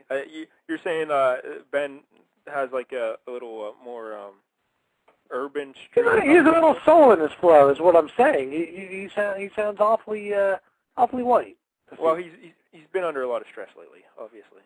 He's sullen. Georgia will do that to you. Yeah, and he also just came back from the bar. You missed it, but he was at the bar earlier. So he threw up. So you were hanging out with Outcast down in Atlanta. So that's what I thought you might have. Yeah, all right, fine. You sound sullen and somber. Well, wouldn't you be? Sad. I'm just so upset with everybody. No, Benlisberger, before we let you go, what if the Steelers were to cut you? What if they said, hey, you know what, we've had enough of this shenanigans and the sexual assaults and the hanging around with the little young underage girls. We're tired of it. We're kicking him with the curb. He's gone. What would you do? Guaranteed money, bitches. Yeah, but what would you do? Would you still try and play football? Would you go somewhere else, or what would you do? I'd eat wings. Yeah, and are you good at foosball? I'm guessing maybe there's a career in foosball for you. Or, if I can make a suggestion, by the way, the PGA Tour, apparently they're perfectly acceptable. Open season, my friend, on the PGA Tour. That's exactly right. Yeah. They welcome you back with open arms. You can go play the Masters, go to Augusta. Yeah. No one cares. Fantastic. No. Yeah. I'm gonna hang out with my buddy Donald Trump. Yeah, you do like the Donald. Hey, have you been watching Celebrity Apprentice? Hey, that's what you could do, Benlisberger. You could get on Celebrity Apprentice. It's amazing show. Yeah. You know what else is a great show? No. The Tonight Show with Jay Leno. No, it's not. That is terrible. You guys have the same size head, so that's nice, actually. Very good. Thank God we got him back. Horrible. No. That's just awful, Ben. I can't support you on that one. I'm sorry, buddy. He's great. He's number one, baby. No, he's not. All right, well, I think we got to end this interview right there. But Benlisberger, thanks so much for calling into the show. We really appreciate it. Don't be a stranger, Keep us updated on the legal happenings, and, let us know how it goes. Whatever. All right. There he goes. There he goes, Benlisberger. Thanks, buddy. All right, Benlisberger. Yeah, he likes to hang out in Wexford, apparently. I don't know if you know where that is, but Brandon, it's what a coup, though! You just got Benlisberger on the phone. I know, he's not talking to anybody, but we got him. Two-time Super Bowl champion. You know what a Steelers fan I am. Yeah. It's fantastic. Can't believe I just talked to Ben Roethlisberger. Two-time sexual assault, So, well, he does everything twice, apparently. Yeah. There you go. It's fine. Yeah. Can't wait for that second motorcycle accident. It's fantastic. Yeah, I wonder, hey, Larry, maybe next week we can get Tiger Woods on the show. Oh, that'd be good. Hey, by the way, speaking of seconds right now, I was flipping around the channels on the CMT. Roadhouse 2 is on. Roadhouse 2? I've never seen it. I know, it's on, and it's with Jake Busey. How about that? Oh, wow. My God. Like he's the star? He's the bad guy. I don't know. I watched like 2 minutes of it. I don't know. I just flipped it on. It looks horrible, though, from what I've seen. But hey, CMT. What do you need? We had my buddy on last week. His name's Bob Fox, and he's a sports writer and a conspiracy guy. And but he told me that he also used to be a bouncer. And I wanted to ask him if it was anything like Roadhouse, And we we ran out of time, but hopefully we'll get Bob back on the show. Next time he comes on, just call him Dalton and see how he responds. I wanted to ask him if he was the best damn cooler in the business.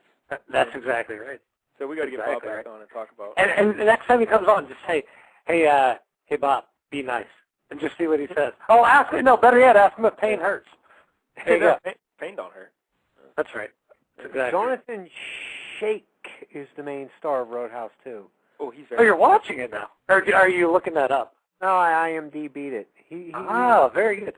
From such films as 8mm 2 and That Thing You Do. 2. Oh, no. No, it's like, wow. He does a lot of 2s, which seems actually appropriate. A lot of number 2s for that guy. Yes, more ways than one. Good. Well, Brandon, it's been several weeks since you've been on the Big Fake Radio Show. How you doing? I'm good. I'm. You know, it's funny. I'm happier these days. Even though, listen, I've got my typical problems. My money woes. I've just got my woes in general. But I'm happier overall. I really am. Is it because your genes take 5 years off your cock? Is that why? Someone's been reading my Twitter page. And yes. Yeah, go read. Cousin Brandon loves to tweet. Is that what the kids call it, Brandon? The tweet. Yeah, tweeting. That's exactly right. Twitter. And by the way, I like that. Just hearing Larry mention my cock, by the way, very exciting. Very exciting. Oh, no. Yeah, Twitter.com/Cousin Brandon, right? Is that what it is? That's right. At Cousin Brandon, however you like to find me. Oh, and by the way, and listen, and this is not my way to plug the blog. It's not. But I made a conscious effort. I wanted to say, you have a few folks that are LCS sort of regulars on the message boards and everything else, who not only have been reading my blog, but have been commenting on a regular basis. Folks like Major Minority, folks like that Doki Olum, whose name I still can't pronounce. Yeah, no Doki Olum. Yeah. And I think another guy, maybe Richie. Is that one? Yeah. So those three guys have been pretty regularly commenting on the Lost blog over there. So it's been nice. So thank you. This is me saying thanks. Hey, you're welcome. Tell the people the blog. It's WordPress.com, right? It's cousinbrandon.wordpress.com, and that's where you can read about Lost and haiku and poetry, and you can also just read about things that I hate. So, that's my favorite feature, the angrier alphabet, where Brandon goes through each letter of the alphabet and tells something he hates. Now, I think we're up to, what was the last one? I can't even remember. The last one was F. For this round, I did fairs. Like county that's right. fair type thing. Yeah. Well, Larry, how do you feel about the county fairs? I hate them. Yeah. Nothing like pig shit baking in 95 degrees. And those are just the guys that work there. You can imagine how the animals smell, for God's sake. That's right. In Pennsylvania, there seems to be a lot of fairs, right? Oh, you know what? There's a lot of honkies in Pennsylvania. That's exactly right. That's right. Especially, too, that's the thing. You're on western PA, and then there's like eastern Pennsylvania, Philadelphia. Central Pennsylvania, it's like a fucking breeding ground for those guys. I mean, they're all over the place. And I'll tell you what, this is a NASCAR nation, and I don't care for it. I don't care for the people that, look, I have a giant pig. So fucking what? Go home and fuck it and mess that. I don't care. Once again, it's a family show. It's a family show. We don't want to condone pig sex. But, the county fairs, I'm not a big fan either. I was going to say something about the fairs. Well, the Ed, I was talking on the phone with the Ed this week, and he actually said that he told a story, and I can't remember what it was, but he was at a fair once, and I can't remember what the story is now. But he was at a fair. The Ed. Yeah, the Ed was at a fair. Yeah. I can't even imagine. I bet he was playing like the ring toss, or he was on one of the rides, or he was sitting front row to see Eddie Money do 2 tickets to paradise at the county fair. Hey, now you're talking my language, Eddie Money. That's exactly right. Yeah. What was I? So when's G coming out? When can we expect G? I was thinking about that. I might. I just posted the new Lost thing today, and I'll tell you what. That takes. It sounds pathetic, I know, but it takes a lot out of me. It takes a lot of time. I was considering doing G tomorrow, but I'll be honest. I don't have a good candidate yet for G. Maybe one of you fellas has a good idea for G. Larry, any ideas? Oh, I'm thinking. Larry usually has good suggestions too, by the way, for. Larry, come on. How about this, Larry? How about by the time we hang up this evening, you have a good letter G for me? Yeah. All right. Yeah. I'll do what I can. All right. And you're by the and by the way, I was going to say you're by the Google right now. You could Google something, but don't suggest Google because I love Google. I love Google. Yeah, exactly. Yeah. Exactly. So that will never be on my alphabet. You know who else likes to Google? The CIA, but you haven't heard from me. Hey, Brandon, are we under any time constraints this evening? No, not at all.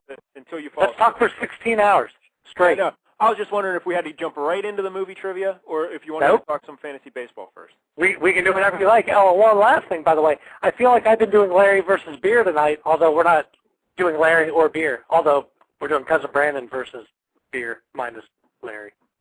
Well, at least it's beer. And I've been drinking, is what I've been saying. I have been drinking. Or it's not Brandon versus cream de mint or something, you know. I'm just saying you drink. Oh, what? You peeked into my cupboard again? That's right. I'm having sherry. I'm having a nice sherry. Yeah, a lot of lightweight stuff being consumed over there. But now, is the alcohol consumption any reason why you've been feeling better lately? You said you're happier. No, I just look. You know, every now and then a guy meets somebody. And listen, who's the lucky? He's a handsome fella. That's all I'm saying. That's exactly right. Well, look, we're on the same page. No, you know, I don't know. I met a nice girl, and she's actually been a very sort of I don't know, positive influence on me. I guess I don't know. Wow.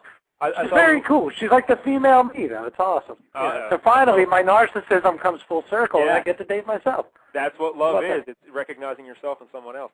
But hey, that's exactly right. Brandon, I thought we weren't allowed to talk about this subject on the air. I thought you said. No, we're not. We're done with that. That's all I'm saying. That's done. Because I've got questions ready if you want. No. Let's move on. I'm just saying. Look, I'm just saying things could be worse. But things are, you know, whatever. Things have certainly taken a turn. Turns out the hip replacement has come through for me, which is nice. It turns out also it's you know the tumor is you know it's not cancerous. I'm good. Wait. Everything's working out. Everything's coming up Brandon right now, so it's nice. Good to hear. Oh, and by the way, I'm getting the testicle back. How about that? Nice. I know how sad you were when you misplaced it. So.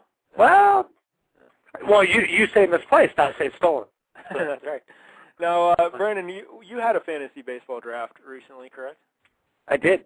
In fact, it was it might have been 2 weeks ago already, actually. Yeah. Now that's the league you're in with your cousin Dave, right? Yeah, that's the one. And that's the league you've never won, right? All right. You know, that's fine. I mean, you can't reference it in such a manner, but yes, that's the one I've never won. I've finished second, I believe, 2 or 3 times now. I've never won it. Hey, Larry knows how that feels, right, Larry? Because you've never won a fantasy baseball league either, right? Your phone just broke up, my guy. Totally. Yeah, Larry. You know who's won 5 of them? This guy. Yeah, that's crazy. Wait, now, when you say you've won 5, is it over a 5-year? Like, in other words, do you do like 3 leagues a year, and you've won 5 in like 6 years? No, I won 4 years straight there for a while because we did it 1 year, then we took a year off. I won it. We took a year off, and then we did it 3 years, and I won it. And we actually had to change the rules. We had to go away from rotisserie to make it head-to-head because I was so dominant. And I still won it the first year we did head-to-head. Oh, no. I was going to say, is the reason being that you're the only team in the league because that's insane. That doesn't happen. Like, that does not happen. But I haven't won it. I didn't win it last year, and I don't think I won it the year before that, though. So it's you won the ESPN league last year. Yeah, I won the ESPN league. But our Yahoo league, I'm 4 out of 6, and then in an ESPN league, I won last year. So. Now, Brandon, well, I'm going to make a guess, though. Wait, really quickly, though. I'm going to guess, though, it's because people like Larry with their first pick were taking Sidney Crosby. And I'm like, look, sir, this is a baseball league. He's like, all right, fine, I'll take Orr. And I'm like, no. No, yeah, it's a baseball league. But I should mention also, all those years, I only had one team. It's not like I'm one of these guys who signs up for 15 leagues in a year. That's amazing. That's very impressive. Ask him how many fantasy football championships he's won. Yeah, well. How many championships have you won, Mike? My phone's breaking up. I can't. Oh, now his is going. How about you, Larry? How many have you won? A bunch. Well, yeah, Larry's won. How many have you won? How many times have you won our league, Larry? I think 2 times. Oh, is that it? Just wow. Maybe. That's funny. I actually have won football championships, though. And I'm not a big fantasy football guy, though, but I don't know. Let's face it. Let's admit it. In the fantasy sports world, football is like the most luck involved. It's the biggest crapshoot. It's the gateway drug to fantasy sports, right? Let's just put it that way. But it's that might be true. I mean, because you're dealing with a smaller group of players. It's There's one, 1 day of games per week. It's very different. And that's the thing, too. You suffer an injury, it's to one position, which you can replace as opposed, the field is thin, let's just say, in a fantasy baseball league. Fantasy hockey's hardcore. You got to really pay attention. But fantasy baseball, that's for the big boys. Well, that's what I mean. I'm saying if you're in like I'm in a 12-team league, let's say your ace goes down, your ace pitcher, you don't just replace your ace pitcher because it's been spread so thin. Everybody's got, we have a 26-man roster. So what, you're getting the what number best pitcher that's available at that point? Well, are you ready for this Saturday draft we got, Brandon? Because you're in that league with us. It's a 30-team, 25-man rosters. If a player's in the major leagues, he's going to be on someone's roster. That's what that means. I told you. I hate to tell you, but I'm going autopilot. I have to. I can't be there in person to do it. Yeah, and I'm very upset about this. You're not going to be there. And I have the number 2 pick, by the way. I have the 2nd pick in the draft. Oh, I wasn't even aware of that. Larry, where do you pick in that draft? I think 26 or something. Yeah, I think I'm like 29, which really isn't all that awful because then you get the quick turnaround, So I'll get 2 of the top 31 players. No, you're right, but here's the nice thing though, with having the 2nd pick, and even if I put that on autopilot, I'm getting either Albert Pujols or Hanley Ramirez with my first pick. Yeah. So how about that? So I'm not too upset about that. I mean, that's Is there anyone else you would even consider in those top 2 picks? Larry, anyone else? What about Mark McLemore, perhaps. Yeah, he's very good. Marco Scutaro. No, you wouldn't take him. But what about it, Larry? Sidney Crosby. Oh, no? No, are you kidding? Listen, let me just tell you something right now. If one of you dipshits somehow ends up taking A-Rod, like trades up to get him with one of your first few picks, then you deserve A-Rod. Look, that guy, again, he's a cancer. You can't have him in the clubhouse. You can't have him on your team. You really want to root for that asshole? But he won a World Series, so he can't really... Big deal. So what? You look, he's a jerk. He's such an ass. Actually, I know, I agree, but he actually did come through in the playoffs last year, too, so you can't really... Fine, he did. Fine, you're right, he did. So what? It doesn't change anything. Look, the only reason he came through last year is because he figured out a way to hide the steroids that he was taking. And frankly, in all fairness, I have a picture of myself painted as a centaur over my mantle, so I really don't think we should make fun of him.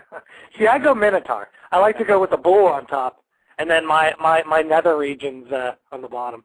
Yeah, but who has that's where the real beast part of me is. I'm sorry, Larry, defend your boy, Larry. How do you have a painting of yourself as a centaur in your home? No, A-Rod is not my boy. All right. As much as I love the Yankees, I don't like A-Rod at all. Yeah. Good. So you're not going to draft Purple Lips. Good for you. Yeah. I'm glad to hear that. Fine.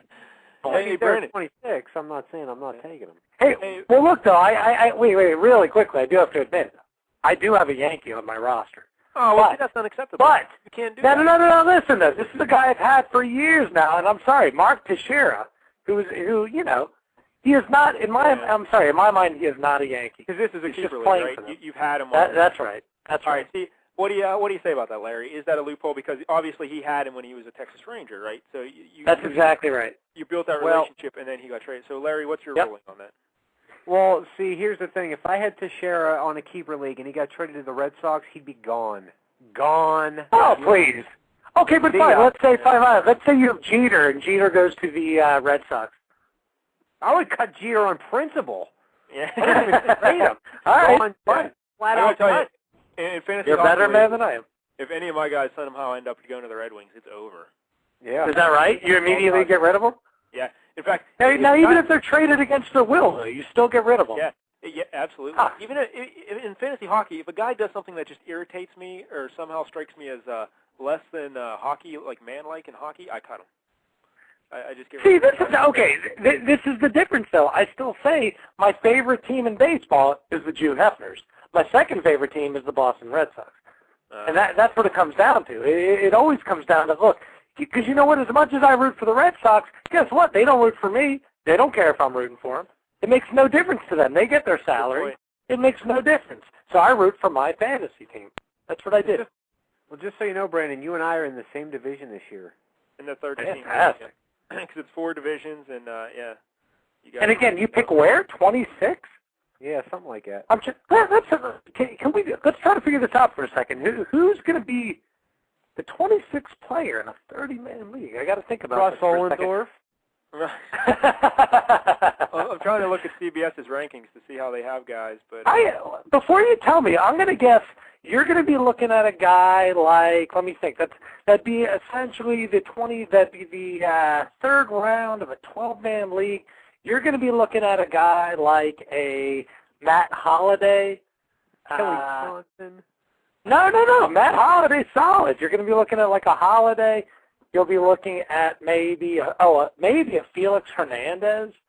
Ooh. Somebody like that. King Felix. Yeah.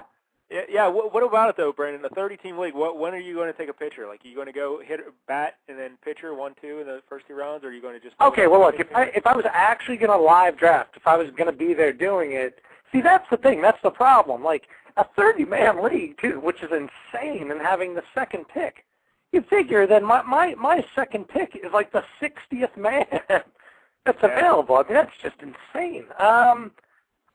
It's hard to say. I think at that point most of the elite pitchers will be gone, so I might just go all offense. I might just say fuck it, and just and just keep going offense. So let's say I had Hanley or Pujols my first pick. I think I just have to keep going sluggers at that point. Yeah, it would be nice to have an ace though to anchor the staff there, but. I'm looking at Yahoo's rankings because CBS. I don't know, Brandon. Have you ever used CBS for fantasy? Yeah, their rankings they're terrible. Do not go by their. That's the website we use for our site, but don't go by their rankings. Their whole league is bizarre. You can't even. There isn't an option for minimum innings pitched. Well, yeah, I was reading that actually through your email. That's right. Yeah. We also gotta fill Brandon in on the fact that this is a dynasty keeper team. So whoever you pick, you're gonna have forever. Next year. That's right. That's right. Yep. I love it. That's fine. I love it.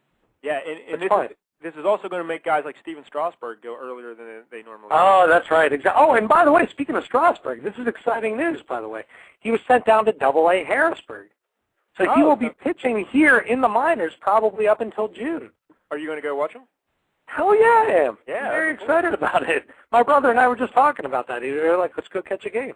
Well, I drafted our other league I'm in. I got him, so yeah, I'm hoping. Well, I just can't. Well, I think we all know who Mitch is going to be masturbating to. And by the way, Strasburg is actually on Mitchell's fantasy team. So and by the way, we still never did that bit with Mitch yet. Well, we were talking about doing it, and we got to get him. Yeah, we have to do that. That's right. But Larry, I'm looking at Yahoo's player rankings, and they got the 26th ranked players, Dustin Pedroia. Oh my God! Sorry, go ahead. Just let me read down some of them. Like Grady Sizemore's 21, Adrian Gonzalez 22, Joey Votto 23, Ellsbury, Suzuki, Pedroia, Youkilis. Oh, look at that, Larry. You could have a lot of Red Sox right in there, huh? These are just the and one of the Red Sox that you just said in there, Adrian Gonzalez, is a soon-to-be Red Sox. Yeah, it seems that way. Jimmy Rollins is 28, Pablo Sandoval, Kung Fu Panda 29. Come on, Larry, Kung Fu. No, that's too high rank. That's too high for him. So, hey, Larry, your boyfriend Derek Jeters is 34. You could get Jeters. Oh, there you go. You should get him, Larry. I don't know if I want to base my whole team on like a 37-year-old shortstop. Larry, he's got a good 18 years left in him. You should totally get. It's a dynasty league, sir. Hello. Yeah, exactly. The only pitchers ranked up high are Lincecum's 14, Halladay 20, Greinke 30, and King Felix 36, Sabathia 41. So you could have your pick of those guys. That was close. I said King Felix 26. Where's Matt Holliday on that list? I'm curious. Let me check. 107. Maybe I was way off. No, I think Holliday's pretty high there. Let me see. I can't even see him here. Yeah, that says I'm way off. Okay. Yeah, I don't know. Oh, there he is. 18. Oh, wow. All right. So you're getting a bargain if you get him at 26. There you go. Because I'll tell you what, you know who has Matt Holliday? That would be the Jude Hefners. Just don't ask Matt Holliday to catch a fly ball, and you'll be all right. Very embarrassing. Very, very embarrassing. Ugh. Oh, poor guy. Jesus. But, yeah, so anyway, that's the 30-team head-to-head league. Larry, are we going to do a live show during the draft? No. Why not? Because the draft's 19 hours. I won't be there for the end of it, and why don't we just do a draft for the live show for the first round or something? Yeah, the first round. I think that's a good idea. All right. Yeah. 30 picks for sure. See what you can do, Larry. See what you can do. Yeah. Mike Dell, what number did you say you picked? I think 29, Larry, or 28, something like that. Yeah, you're down there. Yeah. Wow. All right. But like I said, I get the quick turnaround though, so I might go. I might. But here's the thing: in this league, you can only start one starting pitcher a day, so you don't want to get 2 number 1 starters on your team because they might end up on the same day. Pitching against each other and pitching against each other, possibly. Yeah, but you can only pick one of them, so you're always going to be wasting them. So you only want to get one starter. Right. You know what I'm saying? Huh. So, yeah. So you're going to want to go offense, I think, at that position. Yeah, because you're not going to get Lincecum or Halliday. Yeah. That makes sense. But there's really no way you could possibly plan for this draft. You just got to wing it, and see what happens. Well, hence autopilot. So maybe I'm better off. But we'll update everybody with the next week. All right, well, let's get into what you're really here for, Brandon, the movie. Okay, well, let me just say that before we do that, I can't wait to get John Olerud late in the draft. So, there's a great, did you ever hear that Ricky Henderson story about John Olerud? No. All right, I guess Ricky Henderson, now, they played together in Toronto, correct? And then I think so. I don't know where else Olerud played, so yeah. Then they played together, I think, with the Mets then, right, later on in Ricky's career, I think it was, right when he came in, like, the last year. Didn't he have a little time with the Mets, and Olerud was there? It could be. I think so. But anyway, the story is, they're sitting on a bus together, and Ricky Henderson are saying, hey, you wear that big helmet or what. This is, I'm paraphrasing the story. He's like, hey, you wear that big helmet out there on the field there. And he goes, yeah, I got, the issue with didn't Olerud have, like, a brain tumor or something, so he wore the he had something going on. Yeah. And Ricky Henderson says, I used to play with a guy in Toronto who used to wear the helmet. And Olerud goes, that was me, Ricky. So that's just Ricky. That's great. Ricky. Yeah, that's a great. Well, he looks like the God. I can't believe I can't think of his name, but the Rick Moranis character in Spaceballs. Dark helmet. Yeah. Dark helmet. Yeah, exactly. That's who he looks like. His dark helmet. That's exactly right. Well, David Wright really looked like him. Well, the great guy. Oh, that's right. That helmet that is the funniest thing I've ever seen. Oh. You cannot call yourself an athlete and wear something that makes you look like, thinking, I don't know, slow kid, shall we say? I mean, like, seriously, you may as well have, like, prosthetic sneakers on top of it. Yeah, great gazoo. Hey, Larry, what does it mean when he says my shoelaces are tight? Or whatever? It means I love you. Yeah, that's right. It's a Mr. Show reference, Brandon. Where were you on that? That's a Mr. Show reference. My shoelaces? I can't think of the sketch. My shoes are too tight. My shoes hurt. Oh, my shoes hurt. Wait, oddly enough, though, I was thinking of you guys earlier. I was thinking of Mr. Show for the whole, and you know what line it was? Thank you. Sports Bra, or Jersey Kid. Jersey Kid. That's one of the best sketches. Thank you. Yeah, the so battle with the megaphones, right? Yeah. Fantastic. He was Jersey Kid, right? The guy that said thank you. Kid Jersey, I think. Kid Jersey. I'm sorry, I reversed it. Yeah, once again, people who don't know what we're talking about. Mr. Show with Bob and David. Google it up, YouTube it up. You'll enjoy it. All right, anyway, let's get some movie trivia. Let's do this. Now, Brandon, I don't know if you heard, but Larry took on my brother-in-law Miguel a couple weeks ago in Mr. Mom trivia. Not only did I hear, he humiliated him. Yeah. Humiliated him. Miguel was talking all sorts of trash because he listened to the show where you guys were doing Ferris Bueller, and he's like, I would dominate. Right. I would own Larry and kill him. So I'm like, all right, well, here's your chance. We'll get you up here. And so we gave him Mr. Mom. And Mr. Mom, by the way, is a great movie. I love it. Sure is. Agreed. Yeah. And Larry just whooped him. Larry. He did? Yeah. He just. Yeah. I think it was 12-5 or something. Yeah, it was ugly. It was bad. Brandon, did you have a chance to listen to it at all? Would you have fared better in the Mr. Mom trivia? No, here's the thing. I definitely knew a couple that Miguel did not know, but I think Larry still would have walked away the victor, but then again, he always does. He always kills me. What is the record? And by the way, I don't know what that says about Larry. I don't get out much. Yeah, exactly. I got to tell you, Larry, Brandon secretly thinks that you're cheating. He thinks that you're watching movies right before. And, but you're telling me, Larry, you're not doing it. You're not cheating. Nothing. I'm not cheating. Yeah, like right now, it just makes you pathetic, and that's fine. I can live with that. You're a very sad, tall man, and that's either fine. way. Brandon wins. You know, if you're cheating, that's exactly right. Right. That's exactly right. If you're cheating, you're a loser, and if you're not cheating, you're a loser. That's fine. Hey, congratulations. But Larry, what's the record now? You've lost like twice, I think. Roadhouse. Roadhouse. Oh, please. In Rocky IV, you tied. Is that right? Yeah, we tied. And both times, Cousin Dave was there. And then he That's did a beat stellar record, by the way. He beat you in 16 candles, but that was in like a triathlon. John Hughes. That's right. That's right. So it really didn't count because you got the overall victory by taking Weird Science and Breakfast Club. So, yes. So tonight, what we're doing, in order to mix it up, to make it a little bit more fair, possibly, we had two movie possibilities: Bad News Bears or Back to the Future. but neither one of you guys knew which movie we were going to do. So this way, no one could. You wouldn't watch it, unless you wanted to watch both movies. But that seems like a lot of work for a fake radio show. Yeah. So now, Larry, at the start of the show, you said you think that the movie we're doing tonight is what? Bad News Bears. And why did you say that? Because there's no way you would sit through Back to the Future. You are correct, sir. we're doing Bad News Bears. Yeah. Okay. Wow, interesting. Yeah, because I wanted in honor of baseball season, and we're talking a little fantasy ball and everything. Very good. Bad News Bears. And I got to Good tell thing you, I just watched it. Kidding.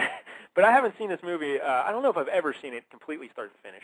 But really? Well, because I always see it in bits and pieces on like Channel 7 and Saturday afternoon. Sure. Or whatever. But it's very good. Oh yeah. It's extremely well written. Like the screenplay is strong. It's not just some goofball movie. It's very well written. And Walter Matthau is tremendous. Sure is. Now, Yeah. is it wrong for me to say that Tatum O'Neal is very hot in that movie? Yes. It's Wait, is Benlisberger back on the line? Who am I talking to right now? Well, listen. When I saw that movie, she was like my age, so technically. Yeah. See, we had this debate when we did our top 11 ladies a couple of years ago. Is it wrong? Like I had Alyssa Milano on my list because when I was a young lad, I loved Alyssa Milano, and she's still foxy right now. But is it bad to say like Alyssa Milano and Who's the Boss because we're old men now? But that's creepy. You can't say that. No, see, I say Alyssa Milano now when she was on Who's the Boss. Yeah, exactly. But you can't do that because that's creepy. You can't do that. So yeah, Larry likes Tatum O'Neal. Well, Larry, I got to break this to you there, Larry. You almost didn't have a chance to like the Tatum O'Neal because Jodie Foster was originally cast in that role. Yeah, I can see that. I was just going to say that. Yeah, I can see that as well. She dropped out in order to do Taxi Driver. She bailed. Huh. And then their second choice, apparently, they gave the part to Christy McNichol, everyone's darling from the 1970s, Christy McNichol. Yeah, that's right. But then Little Darlings, there you go. Yeah, that's right. Just a couple days later, though, after the weekend passed, apparently the producers sobered up and they said, "No, we're going to go Tatum O'Neal." And good Christy pick. McNichol got the boot. Yeah, very yeah, good Tatum O'Neal is very good in the movie as well. And of course, Jackie Earle Haley is Kelly Leak. That's exactly right. Yeah, He's great. Larry, since you're the champ, why don't you tell the people a little bit about Bad News Bears, just in case I find it hard to believe if no one doesn't know what it's about. But why don't you tell them? Well, it's a story of an incredibly bad baseball team a little league team.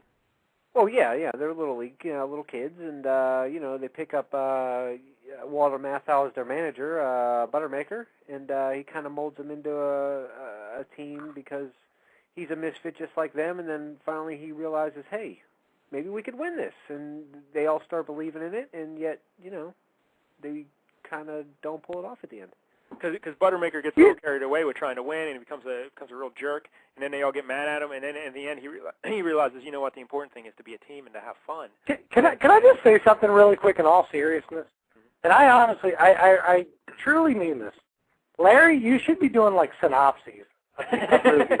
And I know that sounds sarcastic, but I'll tell you what, you are quite often put on the spot by Mike Dell to say, hey, tell us about this movie. And you I think, do a fine job of articulating the summaries of movies. You do it quite well.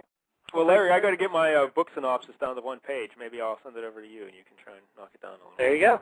About a detective. He drinks. He likes to fight. Yeah. He likes to chase. As long as he doesn't come back with fucking horseshit. You're like, oh. Yeah, that's not good. Fine. But also, Bad News Bears, which you mentioned, it came out in 1976, and it was written by Bill Lancaster, who was the son of Burt Lancaster. Really? Wow. Yeah, and this was a tremendous screenplay. And I looked up to see what else he had written, and really not much. What else do you need, though? Exactly. And but he said he based Buttermaker on his old man. He says his dad was kind of wow. Interesting. He based the Tatum O'Neal character on himself, which is a little odd.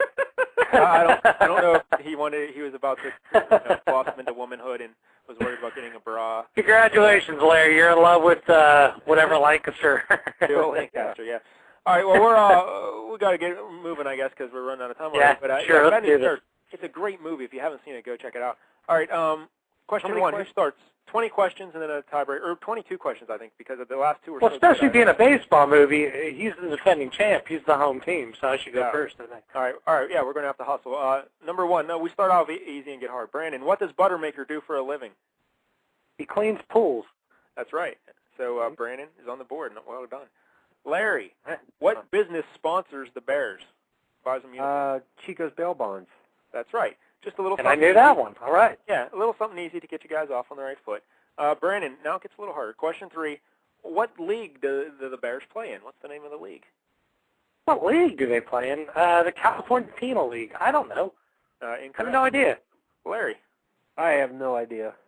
The North Valley League. Oh. North Valley League. And what's the name of the karate tournament that Danielson's in? Isn't it something the All Valley? All Valley. All Valley. Yeah, that's the All Valley Conference. Yeah, right. So this is just the North Valley League. All right, question 4 to Larry. How many teams, including the Bears, are in the league? Ooh. 9. Incorrect. Brandon. I was going to go 8. That is incorrect. We're looking for 7. It was a 6-team league, and then the Whitewood's dad had to sue the league in order to get the Bears in, because to give underprivileged kids an opportunity to have a baseball team, he sued them. And so 7 teams. All right, question 5 to Brandon. It's still tied 1-1. What position does Rudy Stein play? Rudy Stein. Rudy Stein. Well, here's the thing. Well, let's see if I get credit for this. He's he's a pitcher. Correct. Yeah, that's all I'm looking for. Yeah, there you go. All right, sometimes he does go out in left field when Tatum O'Neal's pitching, then he goes to left field. Right, but he is the pitcher, right? Yeah. But he's also at the beginning of the movie he's the pitcher, and then at the end he's the pitcher as well. All right, Larry, what position does Ahmad Abdul Rahim play? He plays right field. That is correct. 2-2. Yeah. Wow, nice job. Question 7 to Brandon. Where does the league hold its orientation dinner? Where does the league hold it? Shit. Yeah, it's before the season starts. They have a little dinner. I was going to go with Pizza Hut. That is correct. Oh, thank you. Awesome. How'd you pull that one off? Because I was thinking that's where the team had a dinner, but I was like, I can't think of any place else. It was the entire league, yeah. Larry, question 8. Brandon's up 3-2. We got ourselves a game. Look at this. Nice. Larry, how does Tanner describe lupus? Oh, God. Or his brother calls him lupus. He calls them, I'll take one of 2 answers, but they're both booger-eating moron. That's correct. A booger-eating spaz originally, and then later he calls him a booger-eating moron. So it's 3-3. Wow. Nice. Brandon, question 9. Where did Buttermaker pitch? Like in the minor league. Where did he pitch? He's a minor league pitcher. Some kids thought, they're like, Engelbert, he's like, you never pitched a no-hitter for the Yankees. I asked my old man, and he said you never played for the Yankees. And he was a minor league pitcher. What city did he pitch in? Hackensack. Incorrect. Larry? Pawtucket. We're looking for Phoenix. He's a minor league pitcher in Phoenix. For one season, he had a record of 9-6. 9-6. All right, question 10 to Larry. It's still tied 3-3. How did Buttermaker strike out Ted Williams?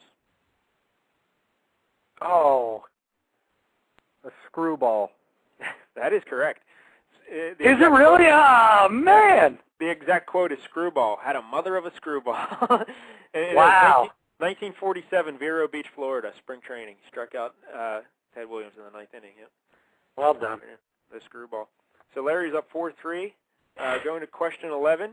The Bears lose their first game to the Yankees. They never even get to bat. What was the final score? Ooh, they never get to bat. Shit, if I thought about the mercy rule, but I'm going to go with 12-0. Incorrect. Larry? 27-0. Ooh, so close. 26-0. We're looking That's a shame. That's a shame. But I forgot we're playing within 3. You get it right. Oh no, we're not. We're not doing that. You got to get it exactly right. So that's incorrect. Question 12. Back to Larry. In order to make Ahmad feel better about committing so many errors, but in the first game, Buttermaker tells him about a young Hank Aaron's struggles during his first year of Sandlot ball. How many errors does Buttermaker say Aaron committed? 32. Incorrect. Brandon? 27. 42. We're looking for 42. Hey. 42 errors. It's common knowledge. Ask Ogilvy. Yeah, that's my water mouth. All right. Brandon, question 13. Why does Buttermaker say he never made it to the major leagues? Why does he say he never made it? Yeah, they're driving a car going somewhere, and the kids are asking him something, and he's like, they're trying to find sponsors, I think, to buy the uniform. Right. He never made it because His elbow gave out? Incorrect. Larry? I don't know. I really don't know. Contract dispute. Contract dispute. Huh. Yeah. And so we're up to question 14, and it's 4-3 Larry. It's still a tight one. And I got to tell you, Larry said that if it was Bad News Bears, it'd be close, but he said Back to the Future, he'd crush you. He probably would. He probably would. But that's all right.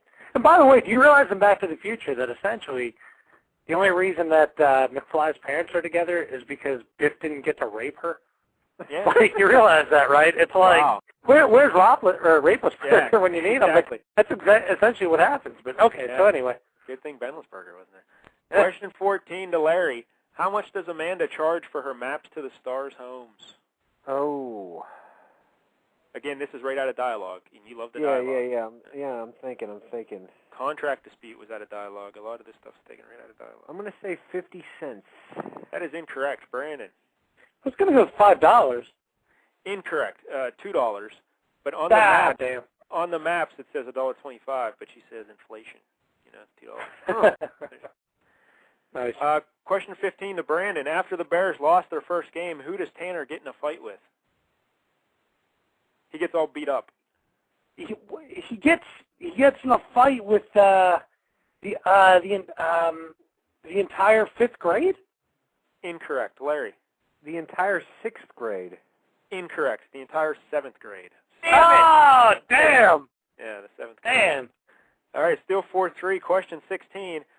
Larry, finish this cheer. First base, second base, third base, home. Oh, I know that one. I don't know. The Bears say it, so you don't know it? No. Brandon?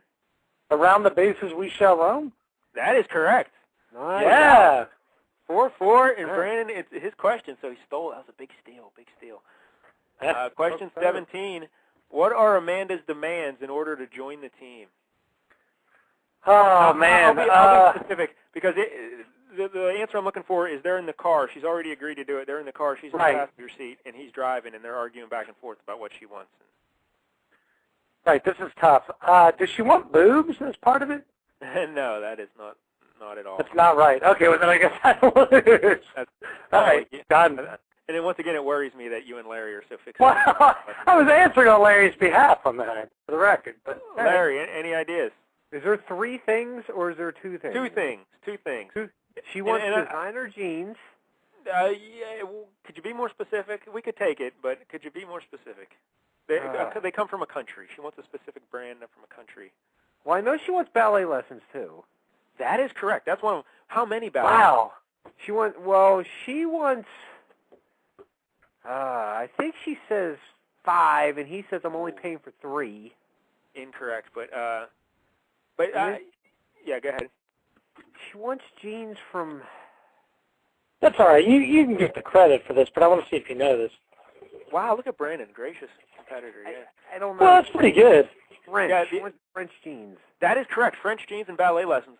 But she wants 12 lessons, and he only wants... Oh, see, I thought she wanted 10 lessons. Okay. She wants 12, and he wants to pay for 9. Because he says the $3 a lesson, and she grabs a cigar and throws it out of the car there.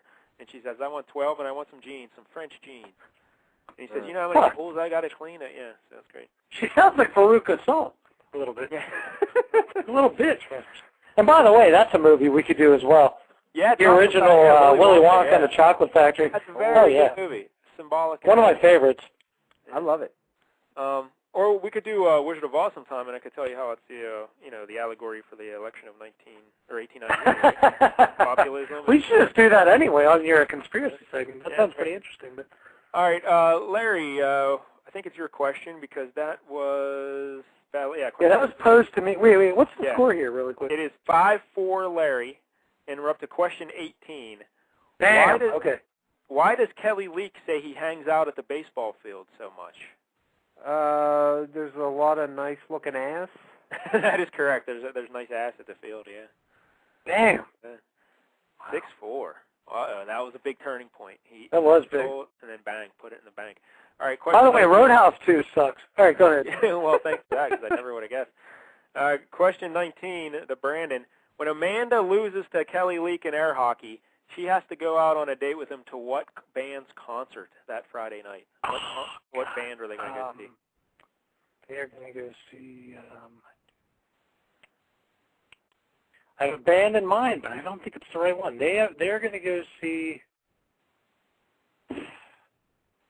Shit, this isn't going to be right, and I know Larry's going to know. I'm going to see Aerosmith. Incorrect. Larry. The Rolling Stones.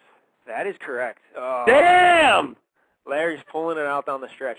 Damn! Question 20. Brandon, you got to get these final 3 questions. I know. I'm fucked. This is gonna be rough. Question 20 to Larry. What team do the Bears beat to get to the championship game? The A's.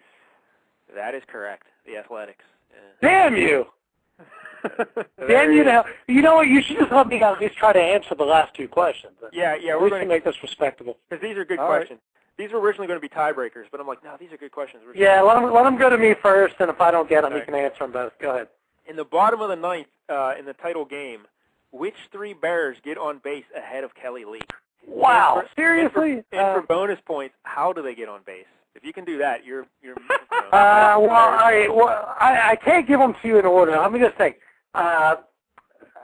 Rudy Stein gets on base, yeah? Incorrect. No, I thought he leans into a pitch, and he takes a pitch and gets hit. That's earlier in the game. In the bottom of the 9th, this kid looks very similar to Rudy Stein.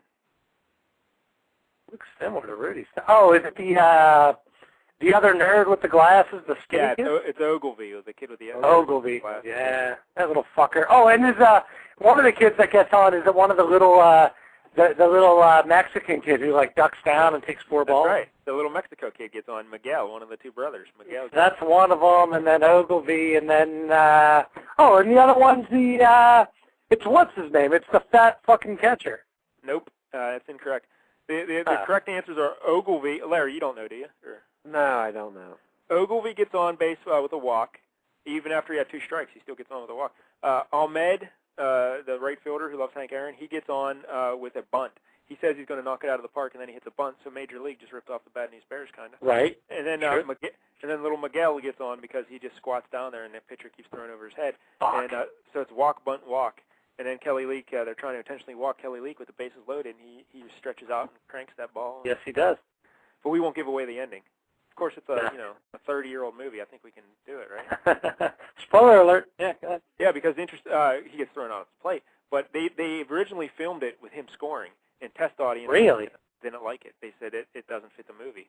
And think how awful that would be if they tie and they win the game, because that's how they do it nowadays. The teams always win nowadays. Oh, the reason that movie's so great is that they lose in the end. You know? Yeah, that's right. That's exactly right. You know, it's also great because then Tanner says you can take that trophy and shove it right up your asses. And that's right. He says, just wait till next year is what Ogilvy tells them. No, little Lupus. Or Lupus tells them. I mean, yeah. Right. And the other thing that makes the ending great, Larry, what? They're all drinking beer. Yeah, they're not afraid. Oh, yeah, that's right. They're drinking beer. And yeah. That was great. Awesome. All right, the last question of the night. Name the other 6 teams in the North Valley League.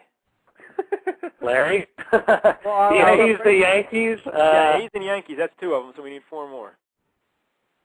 There's, Jesus, who fucking knows? The A's, the Yankees. They show them playing against at least 2 of them. They play the Mets? That's right, the Mets. Tatum O'Neal's first game as pitchers against the Mets, and they lose 1-0 when Lupus muffs a fly ball in right field in the 9th. Right, so you get the Mets, Yankees, A's, is one of the Braves? No. You're close, though. I lose, then. Well, I already lost, then. Yeah. Larry, any idea? I don't know. Well, I know the White Sox are a team in that league. Yeah, they're the White Sox, yet they're wearing red and white, which is odd. Yeah. I think they're called the Reds. Yeah, I thought they were the Reds, sure. and they're like, no, they're the White Sox. So we need 1 or 2 more. There's no Pirates, right? That'd be awesome. Yeah, they're all named for big league clubs. Nope, not the Cardinals. Yeah, I don't know. There's the Athletics, Mets, White Sox, Yankees, Cubs, and Indians. Oh. You never actually see the Cubs, but they show them on the standings. Whenever they flash to the standings, and they show people taking down the letters and moving the Bears up the chart. Oh, sure. The Cubs. So a league with the Cubs and the Bears. It's kind of interesting. Kind of like the Canadian with 2 Rough Riders. You know? But, yeah. So there it is. Larry gets another one, another big victory, another W. Unbelievable. So what was the final score there? 8-4, 8-3? 8-4. 8-4. 8-4. It was unbelievable. very close until the end. It was the ballet lessons in the French jeans. That's what swung it. You know. It was close for a while. It was, and then once again, I proved to be lame. And well, actually, no, I'm sorry. Larry proved to be lame, and he beat me again. Larry, you're very good at this. You really are. It's impressive. Now, Brandon, will you be sending out tweets about this? No. All right. He only tweets about his private parts. That's exactly right. I talk about my penis. I talk about getting drunk. My kid getting drunk again. That's it. Now, if you were to ever beat Larry, would you tweet about it? That's exactly right. All right. You got it. Very good. Yeah. Well, but maybe, it's not going to happen, so you're not going to say, I can't believe it. Listen, okay, look, I'm not saying next week necessarily. Yeah. However, you know, Back to the Future should be on the docket since I know how badly, which is essentially me handing him a victory because I know how badly he wants to do it. But I really do think Willy Wonka and the Chocolate Factory. Larry, could you do Willy Wonka? I'm down with that. Oh, all right. Yeah, we'll have to do Willy Wonka. And also, I think I would do quite well at that. So, seeing how neither one of you can beat Larry by yourselves, you had a partner. Your partner's Cousin Dave, so maybe we should just reserve that. But Larry brought up the idea, what if he took on you and my brother-in-law, Miguel? No, I don't like that. I don't like that. Look, I either fly solo or I go with Cousin Dave. Otherwise, look, I don't like the mix and matching where you just get to be the all-time, like, you know, boot on the mountain. I don't care for that. I either go with Dave or I go alone. And that's it's kind of like in wrestling in the old days. Iron Mike Sharp would always be someone's tag team partner, and you knew. That's exactly right. That's exactly right. I don't like that. Lose. You know, they're not going to beat the Bush. Exactly. You're asking me to walk into the ring and already have, you know, one arm tied behind my back, and I don't care for that. Yeah. I either just want to say, look, I know I'm going to lose, and that's that. But maybe we'll have to put the distress signal up in the sky for Cousin Dave some week, and that's fine. Put up the bat signal. We'll get him in here. What would Dave's signal be if you had to put it up in there? What would his signal be? That's probably a bottle of Sierra Nevada. Yeah, that'd be a good one. Or Big 7. Yeah. A 7 is good. So rate. Yeah. Oh, someone needs me. I see distress. Rate. Yeah, that's unfortunate. Hey, Larry, maybe we can get Benlisberger to come on and challenge you in some accused trivia. The accused. Ooh. little movie joke for you. I think I'd get killed in that one. Yeah. All right. Anyway, all right, Brandon. Well, thank you so much for coming on the big show and. It was a pleasure. No, it's been way too long. Let's do this again soon. And again, I congratulate you, Larry. Again, well played. You humiliated me. That's fine. Once again, twitter.com/cousinbrandon and cousinbrandon.wordpress.com. It's very fun. You're a dear. Thanks, sir. Yeah. All right, fellas. You have yourselves a fine evening. All right, Brandon. Thanks, buddy. Brandon. Bye now. There he goes, Cousin Brandon. How about that, Larry? I really, I did better than I thought I would. Yeah, you had some good ones. The ballet lessons in French jeans, I got to hand it to you. That was good. I haven't seen that movie in a long time, and I was like, well, you know, eventually Brandon's going to have to win, and this will probably be it, because I know he loves baseball, and he probably has that movie, you know, Goodwill Hunting into his brain, you know. But, you know, I pulled it out a little bit. I'm surprised. You got the goods. Hey, I do what I can, Mike, though. Now, we've done how many movies? At least a dozen, I'd say, right? Close, yeah, I'd say around. Now, if I had to say, like, the best movie we've done as far as writing, acting, everything, Bad News Bears is right there. It's either, I'd probably put Bad News Bears number 1. I don't know, but ahead of Mr. Mom, that's tough. What about The Breakfast Club? Yeah, no, that's not even close. But Bad News Bears is a very good movie. Yeah, I love it. Yeah. But yeah, I watched The Breakfast Club again this weekend. How come it's not mentioned more when people say the best sports movies? I don't know. Because Bad News Bears should really be top 3 at worst. At worst.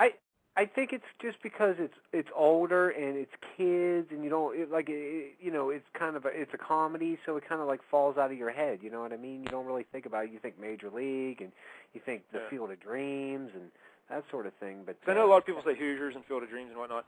I'd go Slapshot, obviously, but Slapshot is underrated now because people think it's just silly because of the Hanson Brothers. No, that's an extremely well written movie as well. And Paul Newman, it's just great. I still don't understand why you don't like it, Larry. I just don't get it. It's not that I don't like it. I just think it's overhyped. I actually think it's underhyped now. It's overhyped in hockey circles, but in just movie theatrical circles, it's very underrated. And Bad News Bears, Slapshot, and I don't know what my third choice would be though. I'm really not sure. Major League's very funny, but It's not really. Oh, maybe MVP, that one with the skating chimp. Most valuable primate. Yeah. Yeah. What about Rocky? Yeah, Rocky's good, but Rocky would be better if the fight scenes were somewhat realistic, just even a little smidgen realistic. Oh, that'd be good. Raging Bull, I don't know if that counts as a sports movie, really. It's about Jake LaMotta, but it's really not about sports. I don't know. We'll see. But all right, Larry, I think we're out of time. So we'll be back next week. Or maybe we'll have a guest of some sort next week, and we'll do some sort of shenanigans. I don't know. All right. But, yeah, we got to thank the Ed.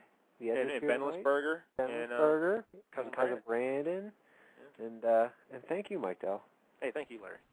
All right. Well, that's it. Next Wednesday we'll be back. Same crap. We'll probably rehash the 30-team marathon baseball draft and, whatever else comes up. But I'll have a hockey guest next week. I'll book a hockey guest. All right. Well, maybe I won't be here. But I guess that's it.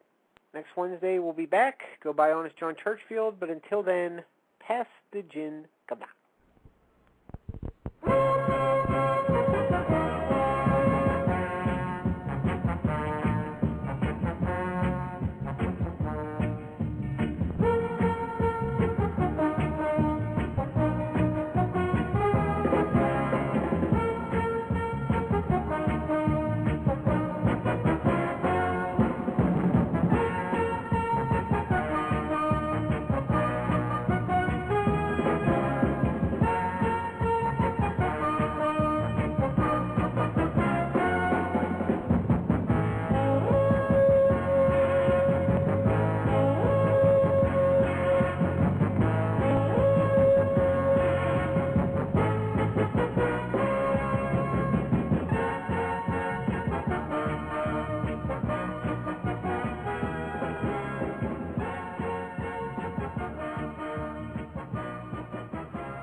He's a fag. Thank you very much.